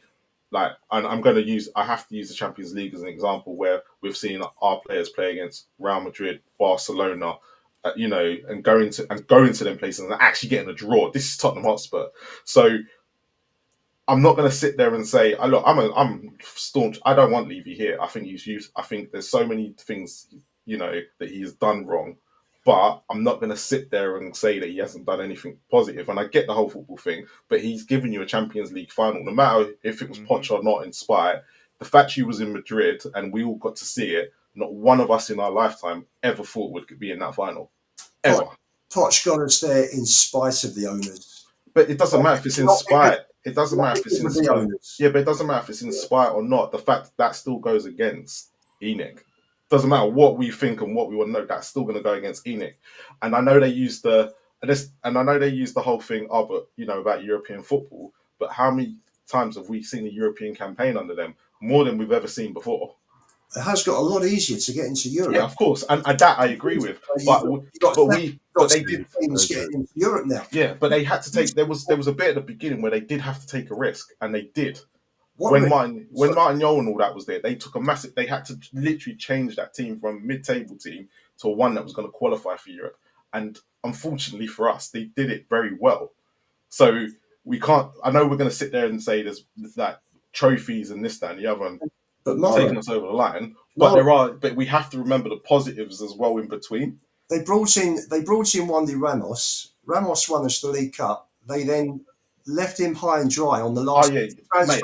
I agree with you. And I think Keane went and Berbatov went, but yeah, before, and they got Fraser Campbell, and we finished with 2 points from the first. Defoe went in January because we had Darren Ben. Not Darren Ben. Yeah, it was Darren Ben. No, was it Darren Ben? Yeah, it was Darren Ben, Berbatov, and Keane. And Defoe weren't playing, so he went in January, and then we lost Berbatov and Keane that summer, and ended up with Pavlyuchenko and Campbell. that for me, yeah, it's stupidness because he was too busy negotiating bloody Berbatov and left us short. And I'm not going to sit there. The transfer policy has been an absolute shambles from day one.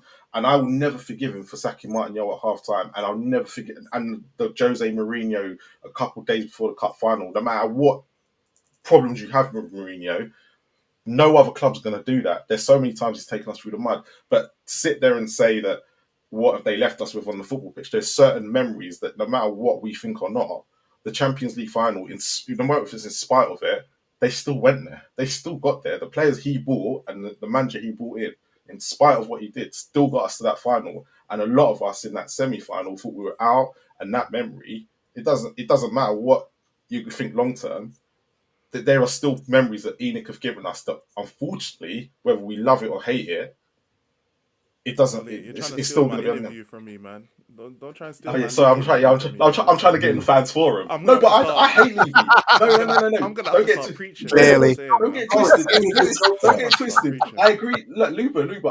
I hate Daniel Levy. I can't stand him. But there are certain bits I will always try and give that balance of to go. It's not all doom and gloom that they've given us. The problem is 95% of it has been, and I'm sorry. It's you know what it is. I'll tell you what it is for me. I'll just break it down to. I'll simplify for me how I feel about these owners. They are custodians of this football club. The football club isn't there just so they can make money. There are, I think I was told there were 34 million fans worldwide. There are fans that are turning up week in, week out, travel all over the country in Europe like myself, and fans who are just as keen on the club, you know, who watch it from a distance. And they are all invested in the club. This is not a regular business with shareholders or a private business. There are fans involved here. They don't give a damn. They are only in profits, and they're not interested in footballing success. Now, in any business, the mentality starts at the top. The culture starts at the top. And we desperately need new owners who are going to come in, who are going to find a balance between being an accountant and being a fan. These guys treat the club like accountants. Ridsdale nearly bust Leeds. He was a fan. Levy and Lewis are the exact opposite. And we talk about the big six. Life is about moments and memories, generally, not just football, but generally. All the other clubs, all the other big clubs, financially, and you look around the big clubs in all the big leagues, and the clubs that are the most financially strongest are the ones that win the trophies. We are one of the most financially strongest clubs worldwide, and we win nothing. Why? Because they are just not interested. So for me, that's the biggest crime out of all of it. They're using the club just to make themselves rich, and to hell with all of us. Yeah, but I agree with you. They're not interested. So yes, fine. We got a few moments. I must tell you something. I've had loads of moments. I started going regularly in '69. I've seen 71, 72, 73. We had some. It's making us jealous now. Look, all these trophies. I've seen 3 trophies. 81, 80. I saw Raw Fox, boy. That was my trophy. Ricky Beer's goal, Gazza's goal at Wembley in '91. These are great nights. Kendrick. I'd rather see Beyonce in person. Luba, it's all right for you. You've seen all the great moments. We haven't. Most of us have not seen anything. You should feel even stronger than I do. Yeah. No, I do. But I just always kind of when people go against and say he's given us nothing. Oh, is he lagging? Oh wow! Can you still hear me? Sniped his internet for this blasphemy. Yeah. Daniel Levy, my guy. I'm back. Yeah, you're back. Yeah, I'm back. It's just that there's some certain moments of, and that was a moment. There are going to be certain moments and certain positives that we still need to take into consideration and not completely bat him against it. And that's my only thing. Not 100%, but then are we like? I get it. I don't like him either. Don't worry. I'm not sitting there going, I want Levy gone. I think he's the biggest. I think he's more of the problem than Enoch, because I think it's like you said, he's risk averse, and if someone like that is risk averse, it's never going to work in a football club. Mhm. No, it's not. And you don't have to be reckless, but they are so risk averse. But who's to blame? Like, we've allowed this for 25 years. Us fans have allowed it. We've sat there and sat on our sat there and done absolutely nothing. Where you've seen what other clubs have done, we're just not that way inclined. And we've literally, it's only now, after 25 years, we've gone, we've had enough. I think it took us to get to 15th. Yeah, it took us to, It took us to get to 15th for fans to start. And some fans, not all the fans agree, you know. Some of the fans think 15th is all right. Or even that, well, we now 13th. Some fans think we're 13th now, and some fans think, no. And still believe. They still believe. We need to give it time. And when you look at it, like, I know that everything changed for Tottenham done was brilliant and it's great and I support them. But if there was 3,000 there, that's not even touching 10% of what the stadium can hold. No. So you're sitting. We have to sit there and go, all right, if we go by social media and everything like that, but you're sitting there, that's less than 10%. It means the other 90% are not unhappy with what's going on. Or they can't be asked. I don't think there are as many passionate fans. Football is changing. Football has changed. I think, take out the tourists. I mean, I sell for a Korean guy. He told me that there were 3,000, there were packages that they sell in South Korea. We get 3,000 across, I think, every game. So you take the 3,000 away fans out, take the 3,000 Korean fans out, and you've got 55,000. So there should be a lot more than the 2,000, which is a really good start for Change for Tottenham for the protest the other week. But there should be thousands and thousands protesting. But I don't think, when the Tottenham Action Group came out against Sugar 25 years ago, there were 10,000 fans that were protesting every game. You're right. The thing is, it's all down to opinion, because like people were happy with this transfer window. They were happy with Dominic Solanke being the number one striker. Like, he was a big change to our front line. And then we got Odobert in as a winger. That was the next signing. And then we signed Bergvall, Archie Gray. Those were the other two signings as well. I'm probably missing someone else, but most fans, Yang were Yang as well. So most fans were quite happy with that level of investment. Lubo, he's saying you have to thank Ange, because if Ange weren't so rubbish as a manager and the coach as you say he was, if we were sitting in 4th and 5th, no one would be protesting. Everyone would be like, yeah, we're good. Yeah, that's also true. Yeah, that's also true. So, that's all true. Ange is the reason. Ange is the solution. Yeah. And I'm the problem. On that note, sounds like an X. I know, we need to cut it. Because we kept you guys for way too long, but it's been a great discussion. Way too long. Apologies. Way too long. Sorry. And I blame Ash. I told you, he gets to a certain time and he literally wakes up. Elijah, let everyone know where they can find you, mate. Hey, the most unserious channel you will ever see in your life, bro. Pretty much. If you want proper Tottenham talk, you do not come to my channel. I'm gonna be real. This stream is a prime example of what I'm like on my own channel, but way worse. I've actually toned it down because I respect Marlon and Ash's channel and their monetization. You get what I'm saying? So, hey, look, shout out to everyone. Big up Mr. Daniel Levington. I still want my interview, my guy. I'm going to big you up on stream every time till I get my interview. But yeah, man, big up to everyone, man. I appreciate being here, man. Man, thanks, Elijah. Lubo, where can people find you on X? I know you. I've learned my lesson. You are on X. Yeah. And on the frame there at Lubo_61. Please give Lubo a follow. And JJ, you've got you've got your own channel, you got your X, and then you do quite a bit of stuff for Jim on Also Spurs, correct? Any more? No, that's it. That's all I got time for. But yeah, so please make sure you go find. Is your channel's the full co, isn't it? Yeah.